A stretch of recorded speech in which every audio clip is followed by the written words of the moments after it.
This week, recapping Super Bowl trailers, and we have reviews for The Secret Agent, and good luck, have fun, don't die. As always, I'm Jake. And I'm Nate. This is the Film Riff podcast. Hey.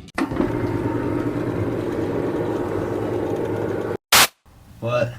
Are either one of these any good? I don't watch movies. You twins? Nah, we cousins. Well, I'm getting ready to watch a video. Really? What? Oh, just some scary movie. You like scary movies? Uh-huh. Well, that was a metaphor. Okay, you know, Max, sometimes I'm just riffing. Would you allow me to riff? As the leader, can I riff? Can I riff? Yes. All right. One take, huh? One take. One take. I think that's the first time I've gotten that in one take. Dude, the intros they're tough. They're tough. But yeah, we had not too much come out this week. And we are reviewing The Secret Agent finally, which we're very behind on. But don't blame us because it just came to Oklahoma City. But we are early on Good Luck, Have Fun, Don't Die. Exactly. Because it came out yesterday, right? On Thursday?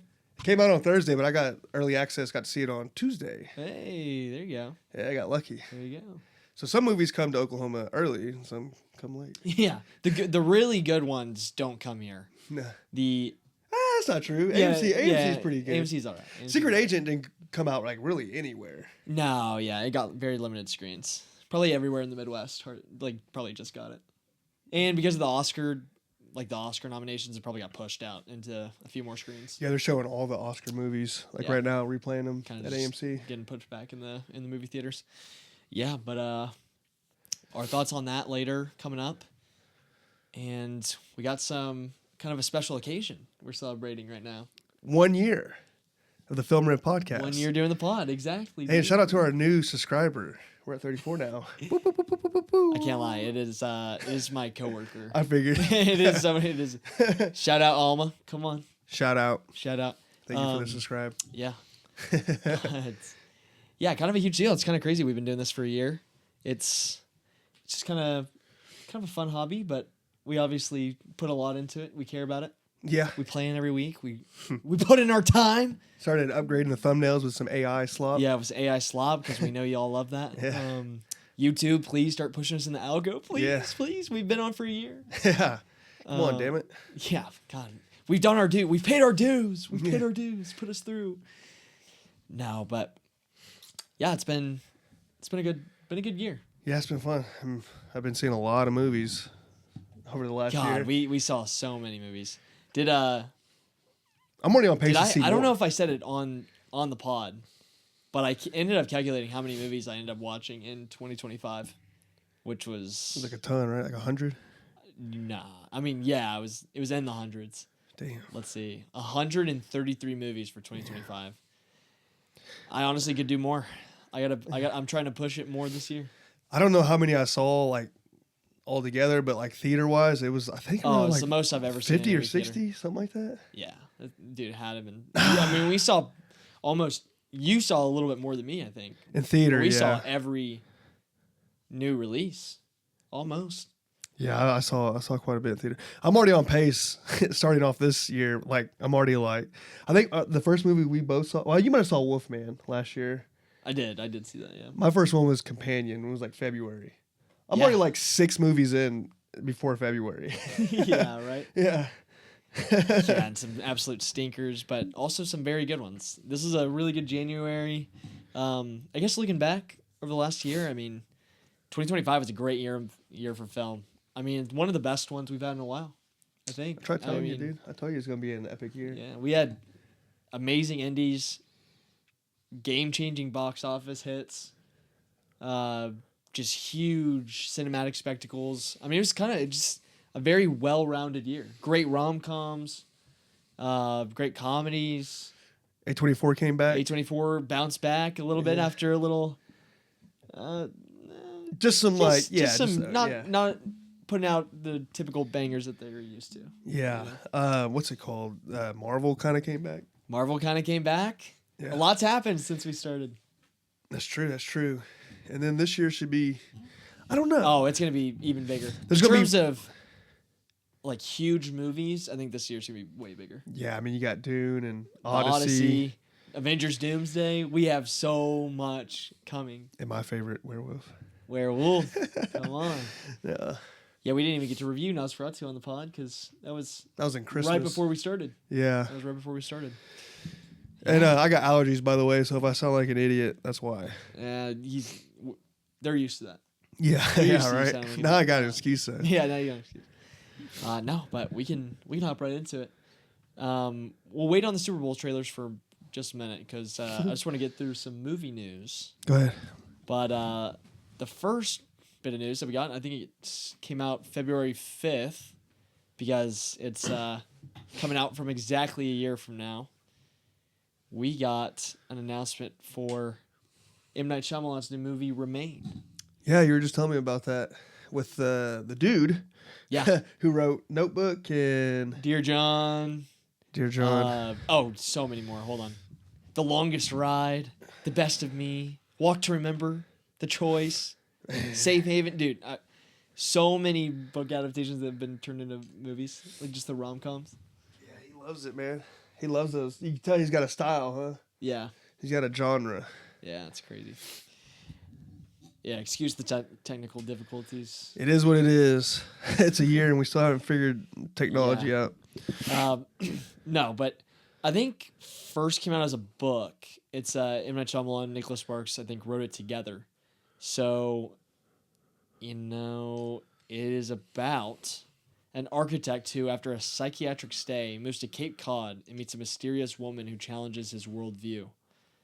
Kind of an interesting premise. I mean, I think what gets me more excited, after reading that, obviously M. Night Shyamalan, which you weren't a huge fan of Trap. I hated it. A couple years ago. I hated it. I like Trap. But I did like the Island one. Oh, Old? I like that. Old was cool. Yeah. Old was fun. Yeah. Oh, I also like the one before that. Or maybe after that. We're forgetting one. Which one? The post-apocalyptic type shit was going on. Oh, Knock at the Cabin? Is that what it's called? Yeah, Knock at the Cabin. I like that. Yeah, that one was good. I liked it a lot. Yeah, it was good. Yeah, a lot of people didn't like it, but I thought it was cool. I mean, we've talked about M. Night Shyamalan a lot on the pod. Obviously, had a kind of a decade of shitters and is finally kind of bouncing back. I would say his filmography since he's come back has been consistently fairly mid, Like 7 out of 10s. Like That's always 7 out of 10. That's just like his career though, right? No. Sixth Sense? Classic. Well, I know, but Unbreakable, classic. Yeah, but then you have like The some Village, stinkers. underrated masterpiece. I wouldn't say masterpiece. Nah, underrated classic. Underrated movie. I liked it, but I mean, I can see the hate. Like, I get the hate. Yeah, I get the hate. I definitely get the hate. So I wouldn't consider it a masterpiece. No, but I think he's slowly kind of broken out of that gimmicky. I mean, he still has the twist endings, but I think he's finding ways to be more creative and kind of spin that twist ending caricature that he has on its head a little bit more and do more interesting things with it. I say one of his best twists of all time was with Unbreakable and Split and all that. Because no one knew that was a part of it. Yeah. And I remember watching Split in theaters, and then like when it showed like the epilogue, the crowd just went, "Oh!" Everyone started cheering. Everyone crazy, yeah. Yeah, and which is so wild because I feel like people don't talk about Unbreakable really. Well, it's old. Yeah, well, I mean it's the 90s. Yeah, and then like it's just done for so many years, so everyone kind of forgot about it, and then all of a sudden like he brings it back, like out of nowhere, you know. Yeah. I will say I had not watched Unbreakable when I watched Split. So I didn't really, I was like pretending to get hyped with everyone. I was like, oh, yeah, this is cool, huh? Yeah, Bruce Willis, yeah. And then I went and looked at everything. I was like, dude, that's incredible that he kept that under wraps. Yeah. Like that didn't leak out. Like no one knew. Yeah. No, that is pretty wild. Yeah. I don't know. I watched Unbreakable a long time ago as like a kid, and I love that movie so much. So going to see Split, that was really hype for me. Unfortunately, some people loved Glass. I didn't. It was mid. Yeah. The ending sucked ass. Yeah, the ending was bad. Yeah. Like with everyone on their phones figuring out shit. Yeah. It's like it was pretty bad. But I don't know. M. Night Shyamalan is just one of those guys. It's like when he has a movie coming out, I feel like I always have to be there because you never know. It might be good. Yeah, you never know. He's either gonna bring you a banger or he's gonna bring you at least just a really fun theater experience. And even if his movies aren't the best, especially in, like throughout the 2010s and everything, they're still fun to watch, and that's kind of like a weird middle ground where he's at. Yeah. Where I think that's why he gets a lot of slack, but no matter, even if he's getting slack, people still show up and see his movies. Yeah, see.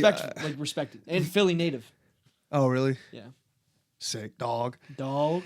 Yeah, the only thing is like me with Trapped. Like I did not have fun at all. Really? I was hating I thought it was it. cool. I wanted to like it so bad. I was like, I thought it was gonna be fun. And then it just, I don't know. I'm sorry, man. That was just when I can't find anything I liked about it. That's fair. Yeah.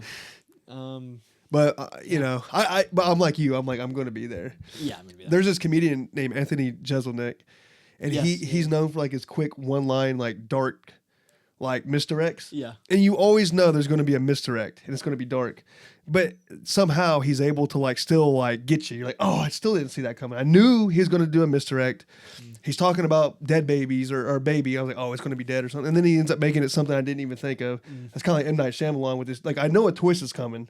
I'm looking for it. What is it? Yeah. Exactly. But he still gets you most of the time. He's still like, oh, I didn't even know that was going to be it, Yeah. So you got to see it, Yeah, it's a really hard thing to pull off a twist. And so it's like you kind of have to give him credit, especially when it does work really well. And even when it doesn't quite work as much, you kind of always, or me personally, I don't know if this, I don't want to speak on everybody's behalf, but like, I always appreciate that he goes for it every time. You know what I mean? Yeah. Like, even after getting shit on for 10 years straight, he still is committed to it, and he loves just subverting audience expectations. And that's cool to see. And he loves being in his movies. Yeah, he does love being in his movies. Which I like that. I think that's cool. Yeah. If I made movies, I'd be in my movies too. Yeah, right? You I'd gotta be- do a cameo. Yeah. You gotta do it. It's like Quentin Tarantino, Martin Scorsese, they all do it. Yeah. Scorsese, or not Scorsese. Scorsese's been doing it more. Tarantino. I meant like. No, Scorsese definitely does it. He does it a lot. But like Tarantino like does it. I remember him like in, Tarantino's like does it every movie. like he'll actually give himself like actual lines he'll make himself a Yeah. character. Yeah, that's just weird, right? That he wrote that Yeah, for him. he got to play the racist in Yeah. Django Unchained. Jimmy. Yeah, it's unreal. I got him right here. No, not Jimmy. Yeah, it is Jimmy. He's Mr. Blue. Yeah. Mr. Blue. Yeah. Great scene though. Great the scene. wolf. Yeah. So pretty please with sugar on top, clean the fucking car. I love that scene. He does play like just a sleazeball like really well. Probably because he is actually probably a sleazeball. We had this talk before. I think he's just annoying. Yeah, he's just like the annoying film bro. The guy that knows everything type of guy. You know what I mean? Yeah. Yeah. But go back to Remain. I don't know if I said this, but starring Jake Gyllenhaal and Phoebe Dynevor, she was the main girl in Bridgerton season 1. Great actress. I'm not a huge Bridgerton guy, but she's very good in it. Yeah, I don't know, like Jake Gyllenhaal being in this movie actually gives me really interested because I feel like he doesn't pick bad roles. You know what I mean? Yeah, I like him. I think he's fairly. Oh God, Roadhouse, the Roadhouse remake, that was pretty bad. That was it. Yeah, it was. He That was in it. pretty fucking bad. Fuck. I forgot he's the main guy. All right, that's fine. How do we feel on Southpaw? Are we Southpaw fan? I was very like neutral. Yeah. I didn't think it was great, but it was for like a corny fighting movie. It was fine. Yeah. God, Rachel McAdams in that movie's so bad, bro. So bad. He's good in it though. Yeah, he's always great in every Yeah. role he's in. He's always great. Yeah, but kind of a weird, really weird combination for M. Night Shyamalan and Nicholas Sparks, but Combination. But I'm here for it. I'm Yeah. definitely here for it. Yeah, but next set of movie news. Another interesting casting choice. It was announced that Austin Butler will be playing Lance Armstrong in a Lance Armstrong biopic. Live strong, baby. Yeah, I think Live he's strong. I think he's trying to transcend to the Oscar territory now, huh? I mean, he got nominated for Elvis. He played Oh Elvis fuck, you're Presley. right. Yeah, he was Elvis. Yeah. He wasn't gonna win for that. That movie's He almost won. that's crazy. He was like number 2. Who won it that year? Oh What year was that? 2023? my gosh. 2022? It's 2 or 3. 2022. No, it was 2023. 2023. Okay. I don't remember shit. Elvis. Yeah, you're right. I forgot he did that. Okay, no, 2022. Okay. I don't even. Was it Green Book or whatever? No, that was like that was Like earlier. 2020. Oh, he lost to Brendan Fraser in The Whale. Oh, That makes sense. That makes sense. Damn. What a weak year, huh? What?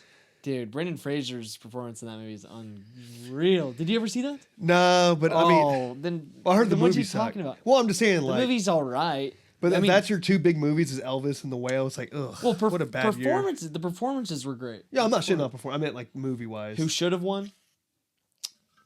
Colin Farrell and Banshees of Inisherin. He was so good in that movie. Yeah, see, I don't even know. But yeah,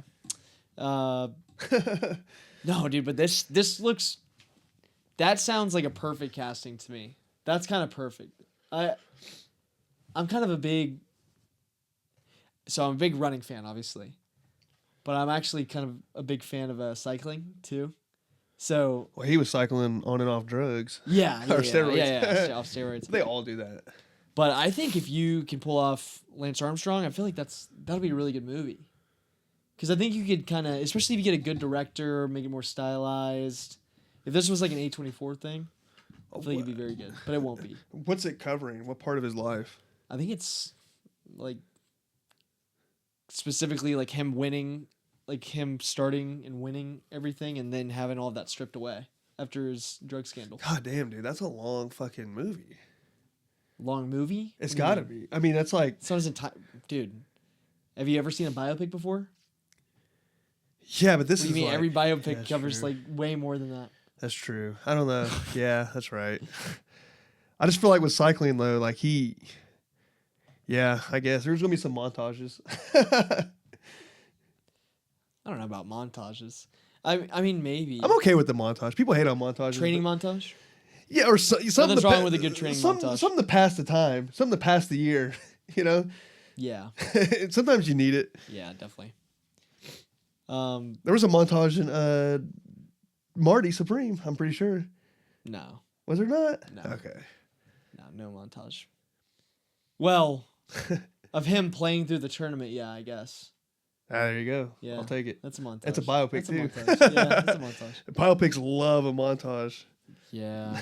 But how do you feel about this casting? Are you I like Austin Are you an Butler. Austin Butler guy? Yeah, I mean, I'm not like I won't go see all of his movies, but so far I have, I guess. So Yeah, well, you were pretty high on Caught Stealing. it was really good. Yeah, I still have not. but I didn't think haven't his seen it. performance was like, oh, he's the next guy performance. Oh. You know? What are we doing? Dude, I didn't even know this. Being directed by Edward Berger, the guy who directed Conclave Oh yeah, and All Quiet on the Western Front. that's interesting. I wonder who is. Dude. Okay, well, there we go. This is going to be a fire movie. I wonder if the same guy's doing the score. Maybe. I don't know. Dude, Ballad of a Small Player, even though movie kind of ended up being a little forgettable and not like his best, but it's I thought still you liked very stylish. I did like it. I did like it. I just think the more I've sat with it, like it's... I think we talked about I wasn't a huge fan of the ending, Okay. but Yeah. like how it handled some of the, I don't know, just the development of the ghost story that happens in it. But yeah, man, Edward Berger is definitely intriguing me for sure. Oh, I'm sure it's going to be an Oscar contender. Yeah, probably for an actor, probably for best acting. It strikes me as one of those movies that'll get nominated for like best actor, but nothing else. Maybe. Like, I feel like that's like kind of a biopic like that about a more obscure guy. Because I mean, I wouldn't say obscure. yeah, Lance Armstrong is He's like probably one of the the most famous famous cycler of all time. He's but- for sure the most famous cycler. He's the only Yeah. cycler I know. Yeah. But he's also, I mean, he's huge. Yeah. Everyone knows who he is, unless you're thinking of like the astronaut. I or feel like something. nowadays, you ask people who Lance Armstrong is, nobody would know. People know, bro. People my age, I don't think would know. They would know. Who Lance They would have an Armstrong idea. is. They'd be like, he's the bike guy, right? They might not Yeah, know. Yeah, maybe. they gotta know. Maybe. He's in the zeitgeist, dude. He is part of the zeitgeist. He was on Kill Tony recently. Really? Yeah, as a guest. The He heck? just likes the show, so he was on. They had him on. What? Yeah, That's wild. yeah. Huh. He was pretty good, pretty cool on there. All right. Well, I guess we gotta keep our eyes out for more stuff about this movie coming out in the future. Yeah. But last piece of movie news before we get into trailers. New adaptation of The Mist is coming. Oh yeah, you're a And huge Mist guy. I am the biggest Mist guy. That OG movie directed by Frank Darabont and starring Thomas Jane, a bunch of other people. That's like top 10 horror movies for me. I love that movie. It's like my favorite Stephen King adaptation. I think the ending is incredible, so sad, and Yeah. I'm just a huge Mist guy. So obviously Stephen King adaptation coming from Mike Flanagan, Who's of been all doing people. like nothing but Stephen King adaptations recently. Like his last like 5 movies, right? Yeah, it's been a lot of stuff. He's got it. Well, no, I mean a little bit. He's done a few. Gerald's Game. All of them, I think. He didn't do The Long Walk. No, okay, I didn't mean every Stephen King. I mean, but like his last like 5 or so has been. Oh yeah, Life of Chuck. I still never have gotten around to seeing That flew Life under of the radar, Chuck, huh? dude. Yeah, but I've heard it's so good. I heard it's good too. I heard it's really good. But I heard it's like kind of boring too, or just whatever. But I heard that Yeah. from people who don't really give a shit about movies like yeah, that. exactly. Yeah. Doctor Sleep, incredible adaptation. Yeah, I mean, There's a bunch of them, huh? yeah, he did He did all the Haunting of Hill Houses or Haunting series on Netflix and Midnight Mass, which those are separate from Stephen King, but those are fantastic seasons of television, each one of them. Well, the first season was really good. Well, Midnight Mass, that was his next one. That was good. I liked it. I love. It was a little Midnight Mass. boring, but I liked it. Nah, I liked it a lot. I mean, Haunting of Hill House is definitely the best one, but Midnight Mass is close Season second. 1 of that. Yeah, there's only one season of Haunting What of was Hill it? House. I thought Haunting there of was Bly Manor. That one sucked, Yeah. right? I liked it. I mean, it's more of a. Love story. It's less horror, more supernatural romance, Yeah. which is, I guess when you go from the first one and that's your expectations, you're like, yeah. and you're like watching. It was like, oh. jarring. It was jarring a little You're bit. just But- kind of like, what the fuck? That's not what I was signing up for. Yeah, but you ask a lot of girls. A lot of girls love Haunting of Bly Manor.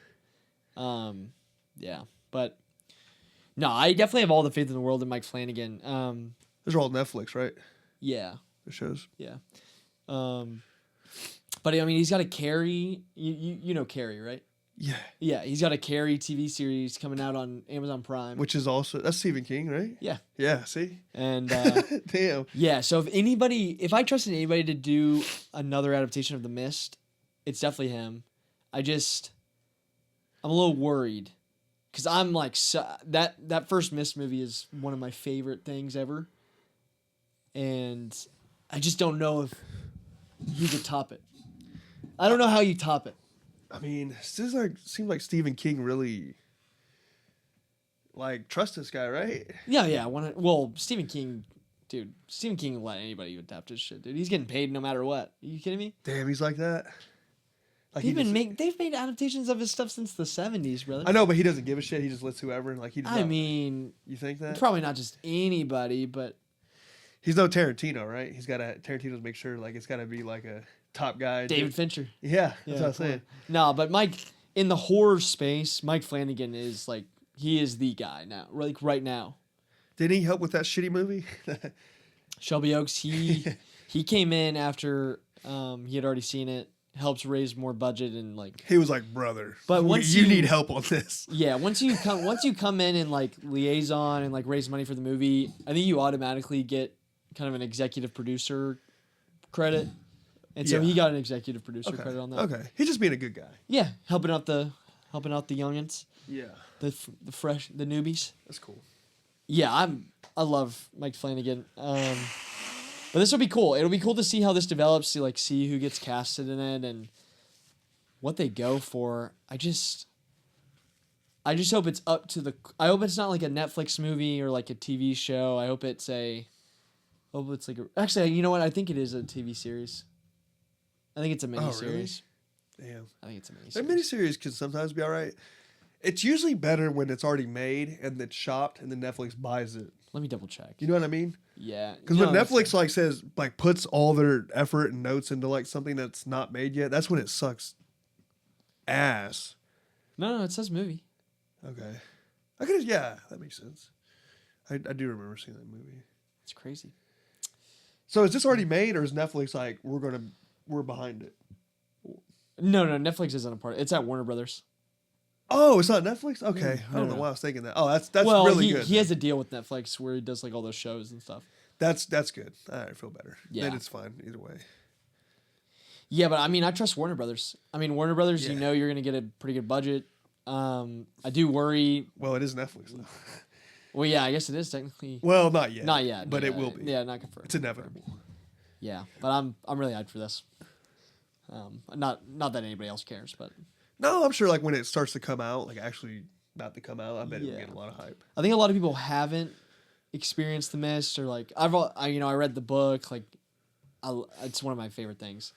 I've always heard good things about it. Yeah, the Yeah, book or the movie. The movie. The movie. The ending. You gotta watch it. You gotta watch it. I've seen it, like I had it on like way back in the day. Yeah. Like when it first came out, and I was like kind of like it was just on. I don't remember paying attention, but I do remember how it ends. You know, it's one of those. I think a lot of Stephen King stuff works this way, but a lot of it feels timeless. Like you watch like a Stephen King adaptation, a lot of it like, especially The Mist and how it's made. Have you seen Cujo? No. Yeah, have you seen Cujo? Yeah, no, Cujo is aged bad. I'm kidding. Cujo's aged bad. No, a lot of those like TV, like those those TV movies, haven't aged great. But a lot of some of them are fantastic. Yeah. Or they're like, or maybe that's nostalgia talking. Well, there's so damn many that like some Yeah. of them gotta suck, right? Like it's Yeah, some impossible of to them have gotta 200 fucking adaptations out there and Yeah. every single, you know what I mean? So he's pretty consistently good, I would say. That's Yeah. fair. I agree with that. I get what I agree with what you're saying. Yeah, but a big budget Warner Brothers, Mike Flanagan directed Miss movie. It's pretty Come on. interesting. Bring it on. Bring it on. All right. Super Bowl trailers. So What a terrible what a terrible Super Bowl. commercials. Yeah, bad commercials, bad movie trailers, other than one that we'll get to here in a minute. Bad Super Bowl in general.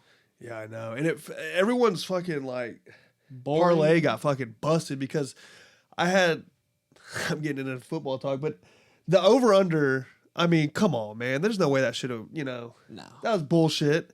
And then like Drake May had 60 yards going in the fourth quarter and then ends up throwing for like 300 yards or something crazy like that.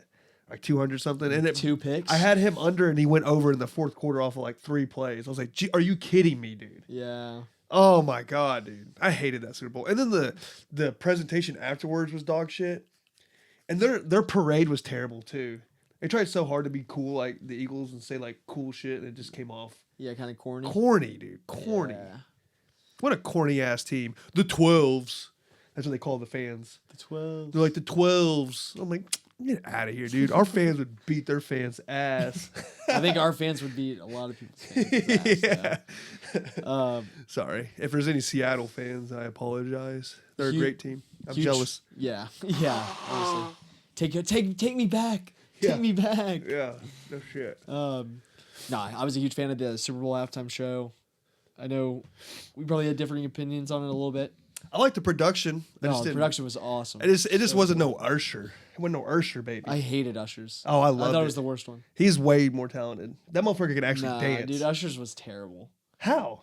I hated Usher's Super Bowl Why? performance. I'm just not an Usher guy. Oh, I loved it, dude. When they start playing that fucking guitar to Let It Burn, and he's just out there just fucking gliding and shit. And then Alicia Keys comes out there and they're like, my boo. Oh, dude. yeah, that was pretty cool. That was incredible. And then Dr. Dre and then Nah, but I'm taking this one over that 100%. man, this one is just I can't. I guess I can't Yeah, really it's because understand. you don't speak Spanish, bro. You don't know the language. You don't know what the fuck he was saying. I have a Spanish minor, brother. In Puerto Rican Spanish? I understand. No, fuck you. I dude. understand his music. Name. I can understand. What's your 5 favorite songs by him? Dude, don't even get me. Can't even pronounce them. De beat that on más fotos, bro. The what? That's the album. All right. What's the 3? Like he's looking it up Dude, now. Gasolina? Come on. That's Daddy I was- Yankee. I know. I'm just, he performed it though. For like didn't 10 he? seconds. For like 10 seconds. No, it was okay. Like it didn't suck, but it wasn't like. I mean, it was. No, I thought it was good. the production was cool. It looked like a Dude, movie. It was cinematic. The Lady Gaga feature was pretty sick. Because that song that was huge this last year, she came out and like put like kind of a Latin spin on it. I don't know. Yeah, that was all right. I mean, I liked it. but I mean, Ricky Martin, like, come on, man. What is this? 1999? Yeah. And he looks Ricky Martin younger was now. cool. I thought the Ricky Martin was sick. Man, no one gives a shit about Ricky Martin, dude. He's like, she bang, or you know. Yeah. He looks younger now than he did when he like 30 years ago. Did you notice that? He does look kind of old. He look young. He's like 60, dude. He looked like he was like 40. He's 60? He's gotta be, dude. I remember in the He 90s, does have to be. I He does have remember to be him 60. being like an older person when I was like a child. You know what I mean? Yeah. Damn. Yeah, I might be fronting a little bit. I do like Bad Bunny. I have listened to a lot of his music, but my girlfriend's Puerto Rican, so like I kind of have to. He didn't play my favorite song, so I was kind of bummed. There's only like one song I really like. Which one? It's I'm gonna butcher it. It's like Sir Bichato. Oh. It's like it came out in 2018. One of the first songs I heard. Yeah. And that's all I know. Right. But yeah. But the Super Bowl sucked ass. Yeah, it was dog shit. Let's be The trailers honest. were dog shit too. Yeah, bring it back in. God damn. Dude, No, it's good for the algo, dude. We got Tell us in the comments if you like the Super Bowl halftime show. yeah. Yeah, let us know. Did you hate it? Did you like it? Are you Now we have to put Bad Bunny on the thumbnail. a Bad Bunny fan? Are you whatever? Yeah, I know, right? Him going. You got to put Kid Rock behind him. Yeah, Kid Rock's like dude, terrible, so terrible. I fucking hate Kid Rock so much. Dude, I like Kid Rock, but that performance sucked It ass. was so bad. Brantley Gilbert, dude. Get out of here. I'm tired of these country dudes dressing like they're fucking like gangsters and shit, dude. Like, dude, dress like a country dude. Yeah, stay in your lane. Stay in your lane. It's fucking cringy, dude. Stay in your lane. Yeah, but during the Super Bowl, we got teasers and trailers for Mandalorian and Grogu. Spielberg's Disclosure Day, which was the exact same. It was just another teaser showing the exact same things from the last teaser. I didn't even notice it. Dude, it was nothing. It was a nothing teaser. Super Mario Galaxy movie, which I don't know how many trailers and teasers they can pump out for this movie. It's unreal. I feel like there's at least, if you string all of the trailers and teasers together, you've probably watched like 25 minutes of the movie. It's unreal. They showed that trailer in there? Yeah, there was like a new. I didn't even catch it. For it. Yeah. Maybe I was zoned out. It might have been a repeat teaser, but I remember seeing something for it. There were so many crypto commercials and like Backstreet Boys. Minions 3. Minions and Monsters. I forgot about that one. Did that remind you? Yeah, I was just thinking of the Super Mario Galaxy movie. Oh. But, damn, I didn't notice any of these, dude. Dude, the Minions. Okay, that was what was kind of crazy. The Minions and Monsters thing was like. It was like a 5-second clip, and then they were like, check the full trailer out online. Which like, I thought that was kind of weird. Yeah, well, they didn't want to pay for it, Yeah, they didn't want to pay for it. and they want you to go click on their shit to get their get their whatever the fuck YouTube video views up or whatever. Yeah. Yeah, I don't know. It's so weird. And then that Scream 7 trailer was awful, and the Scream 7 is gonna be so bad. I'm the biggest Scream. Bro, I don't fan. remember any of these fucking trailers. That's crazy. Yeah. You saw them or you went like look No, I online saw them. They were afterwards? there. Damn. They were there. I mean, like, out of the corner of my eye, because all of them were ass. Dude. None of them, which is crazy, because I feel like every Super Bowl, there's trailers that come on, and the whole room goes silent. Everybody's watching, which there was one. There was one that happened for. But every other trailer was, like, just bad. Even the commercials suck. Even the commercials. I was okay with the Backstreet Boys one for a second because I was kind of like, oh, I It just went, and then they dragged it on in the next. Yeah, it's like I guess everyone's paying for Backstreet Boys. It was just like, you would have thought that they were performing the halftime show, dude. It was unreal. That'd be kind of sick if they It came would out have with been it. that would be really cool halftime show. Though, I can't lie, dude. And then they bring out Boys to Men. Come on, bring out all the boy bands. Boys to Men. Oh, they're not. They're the same. two very different. Yeah, I wouldn't consider But them. come on. Yeah, In Sync or something like that. Don't throw Boys to Men. You can't combine NSYNC and Backstreet Boys. They probably all hate each other. Yeah, I know. They probably they'd start killing each other. They were like the rivals back then, dude. Yeah. What was? Oh yeah, New Kids on the Block. Yeah, that was a little bit bring them- earlier. Yeah, bring them out. Yeah. Yeah. Just bring them all. Yeah. No, but I don't know, dude. It's just kind of crazy. I feel anyway. Okay, I don't know if you saw this, and I was gonna text you about this actually, but I was checking my phone throughout the Super Bowl, and I saw Robert Downey Jr. posted on Instagram, and it was a photo of him in a Doctor Doom Super Bowl T-shirt. And I was sitting there and I looked at all my friends in the room. I was like, no way, RDJ just posted this. We're getting an Avengers Doomsday trailer, baby. Let's go. Nothing. I told you. Literally they weren't gonna nothing. do it. I told you they weren't gonna do it. Why would they why would he post that? Wait, what? Doctor Doom Super Bowl T-shirt? It makes no sense. I mean, that's their advertisement, dude. Social media, dude. Because, you know, I mean, it costs so goddamn much. To get an ad in the Super Bowl? Yeah, and they're like, you know, they got people that's jobs are on the line to that save can't money. just be starting this year where people don't want to pay for ad space. Because it's like, ads, no matter, everything's been around for so long, everything's been huge on there. They've been doing ads for stuff during the Super Bowl for like the last 10 years. I really think that it's budgeting.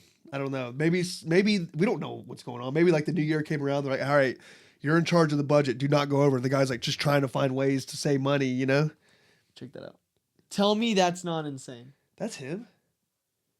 Yeah. Damn, dude, he's geezed up. He is pretty old. Maybe they're just having fun. Maybe he just wanted to post it for fun. No, it's all Super Bowl Doomsday. It's advertising. Super Bowl Doomsday. Team Green.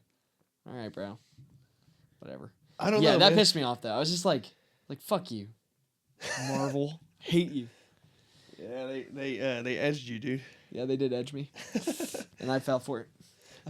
I tell you, they're gonna come out with one on 4th of July. You think so? 4th of July? What's on 4th of July?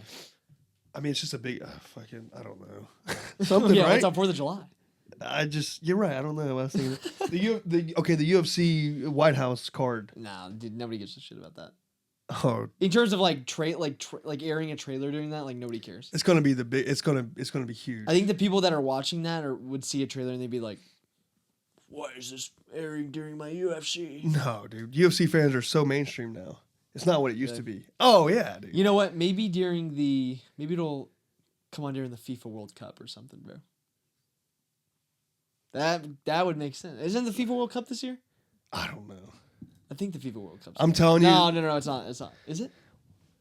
Well, I'm just saying timeline wise, it makes sense for. Yeah. FIFA World Cup is this year. When is it? This summer. It's always in the summer. Okay, I don't know. Yeah. Yeah, but no one's watching it like that, you know? The FIFA World Cup. Well, it comes on like during the day and It's shit. the most watched like sporting event in the world. It gets more views than the Olympics and the Super Bowl. I'm pretty sure.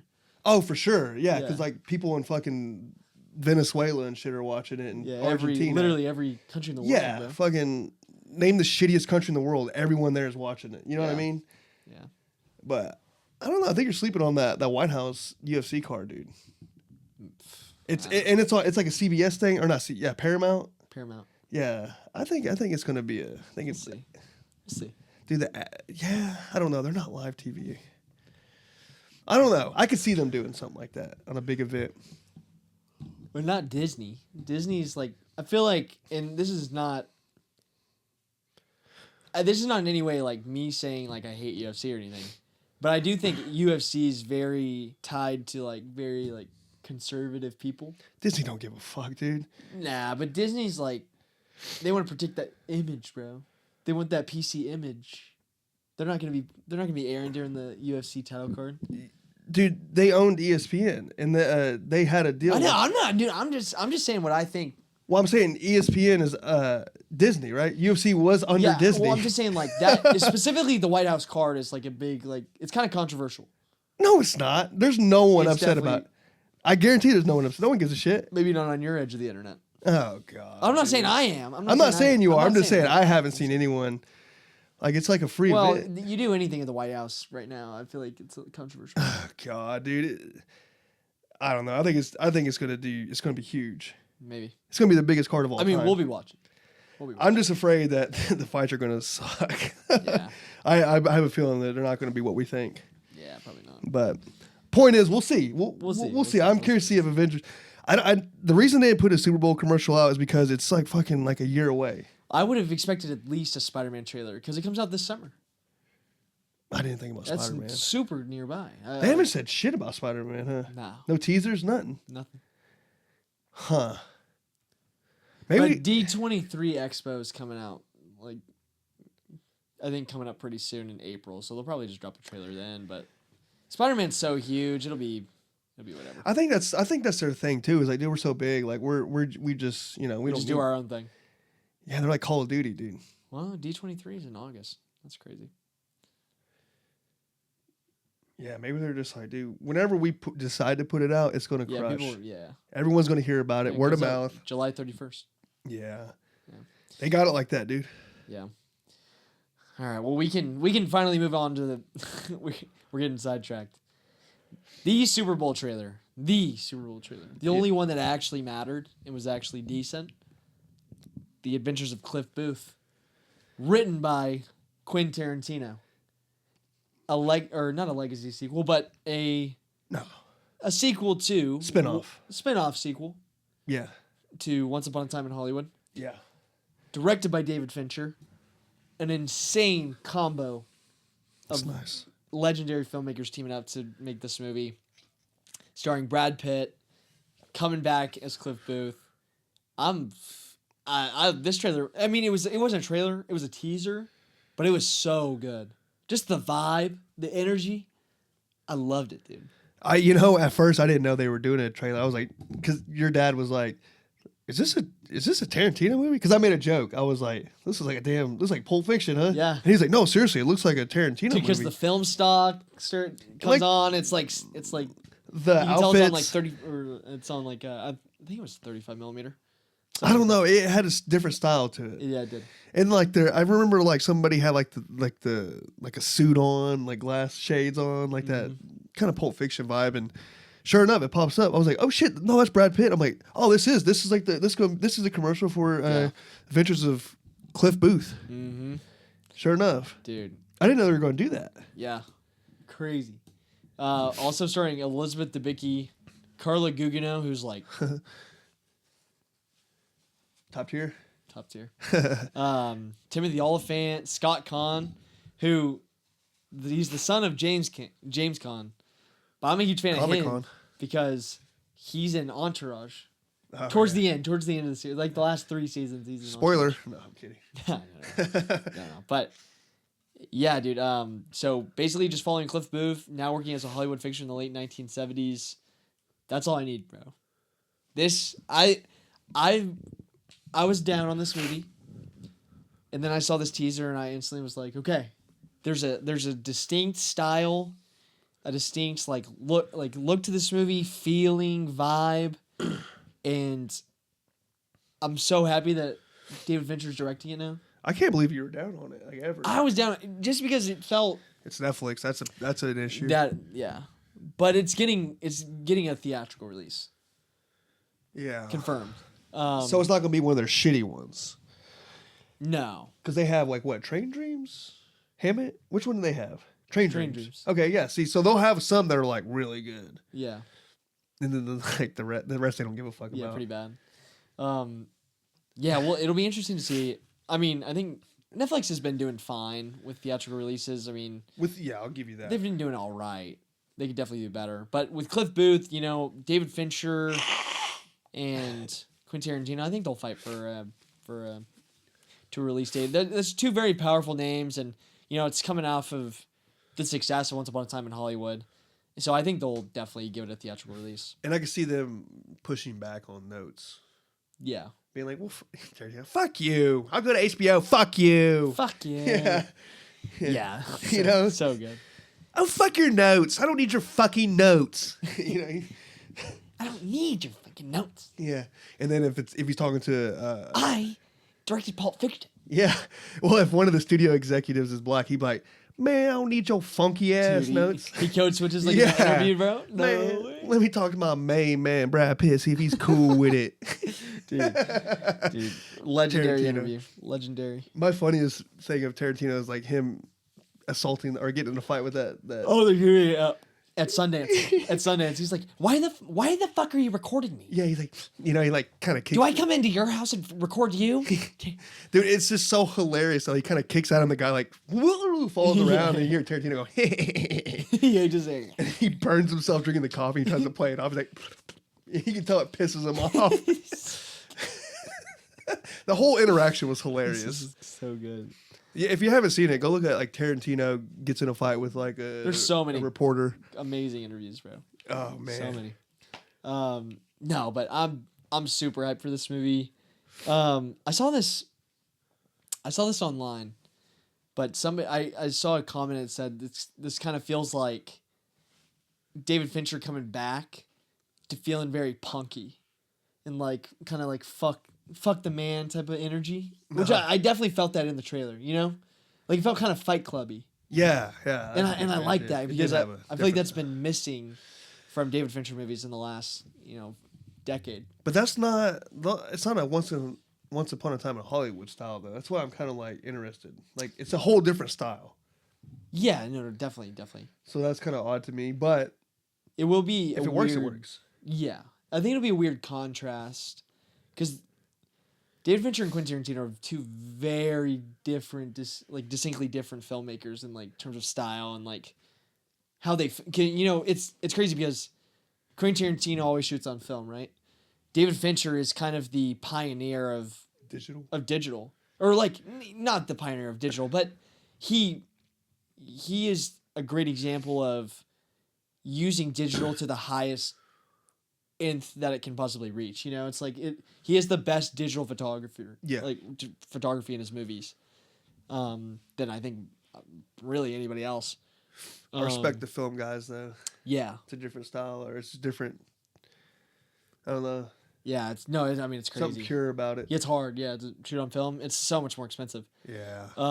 Yeah, man. But I think after seeing the teaser, I just have more faith than I did before. And it looks really cool. Brad Pitt's the man. I mean, he continues to be the man. I mean, he's kind of, I think since Once Upon a Time in Hollywood, every role he's been doing, he's kind of been like, he's just such a stud, bro.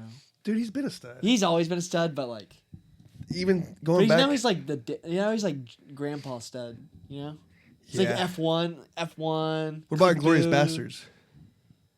No, that's different. That was way different. He was a stud in that. That was like 2009. I was like more recent. Was it that old? No way. Yeah.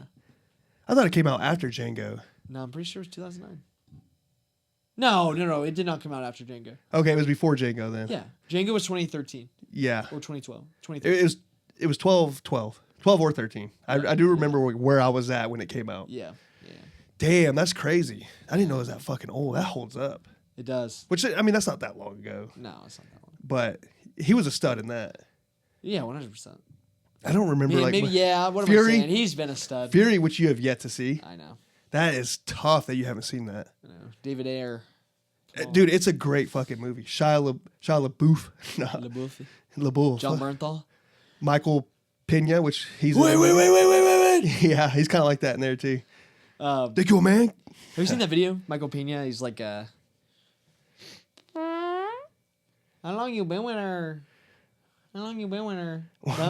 No? It's from Eastbound and Down. Oh, no. Like, yeah, he's in that? He's like, how long you been with her? he's always a comic relief. He's funny. He's such a funny guy. But he's also like great dramatic actor too. There's a scene in Fury where he gets like super serious and like Brad Pitt just goes off and just like Superman like leaves the dinner table, and it's all started because Michael Pena said something, and then like everyone leaves. He's like, "Sorry, I'm just drunk," and it just he just laughs and it breaks the tension. Yeah, got that expert delivery. Yeah, it was perfect. Yeah, but Adventures in Clint Booth comes out. When does it come out? I think it's this summer. Yeah, it's summertime. It's this summer. I don't think it has an exact release date yet, but it's this summer. Very, very excited. I bet it'll be limited release, you think? Or it'll be like an actual big theater? No, it'll get pushed to a lot of screens, I think. Oh, that'd be cool. I don't see this one getting as much Oscar. I don't think this movie will like get Oscar nominated or praise or anything. Because Once Upon a Time in Hollywood almost won Best Picture back in 2019. That's different. Yeah. Yeah, very different. Yeah. So I think this will just be a very fun summer blockbuster release, Yeah. and we'll have a great time watching it. And Speak- hopefully it's really good. I hope so. Speaking of Tarantino, since we're Kill Bill, I don't even know what they're called. The extended cut It's coming out. on streaming. Yes. Really? Yeah. Probably be on HBO. Hopefully. I don't know if it's like streaming or if you have to like buy it, but I've seen that it's actually coming out. It's not just the theater thing. Really? And it's coming out soon. Okay. So be on the lookout for that. Yeah. Yeah, definitely. I gotta watch that. Yeah. Make a night out of it. Make a night out of it. A whole fucking day. Mm-hmm. Yeah, 4 hours long. Yeah. I think it's like 4 hours and 50 minutes actually. No, it's like 3 hours and 50 minutes. It's not 4 hours and 50 minutes. Are you serious? No, dude. I think it's. 4 hours and 20 maybe. You looking up the runtime? Yeah. I could have swore it was like 450. Maybe I was just adding in No, the previews. it's 4:35. Yeah. Holy shit. Yeah. That's long as hell. That was an hour longer than what you originally thought.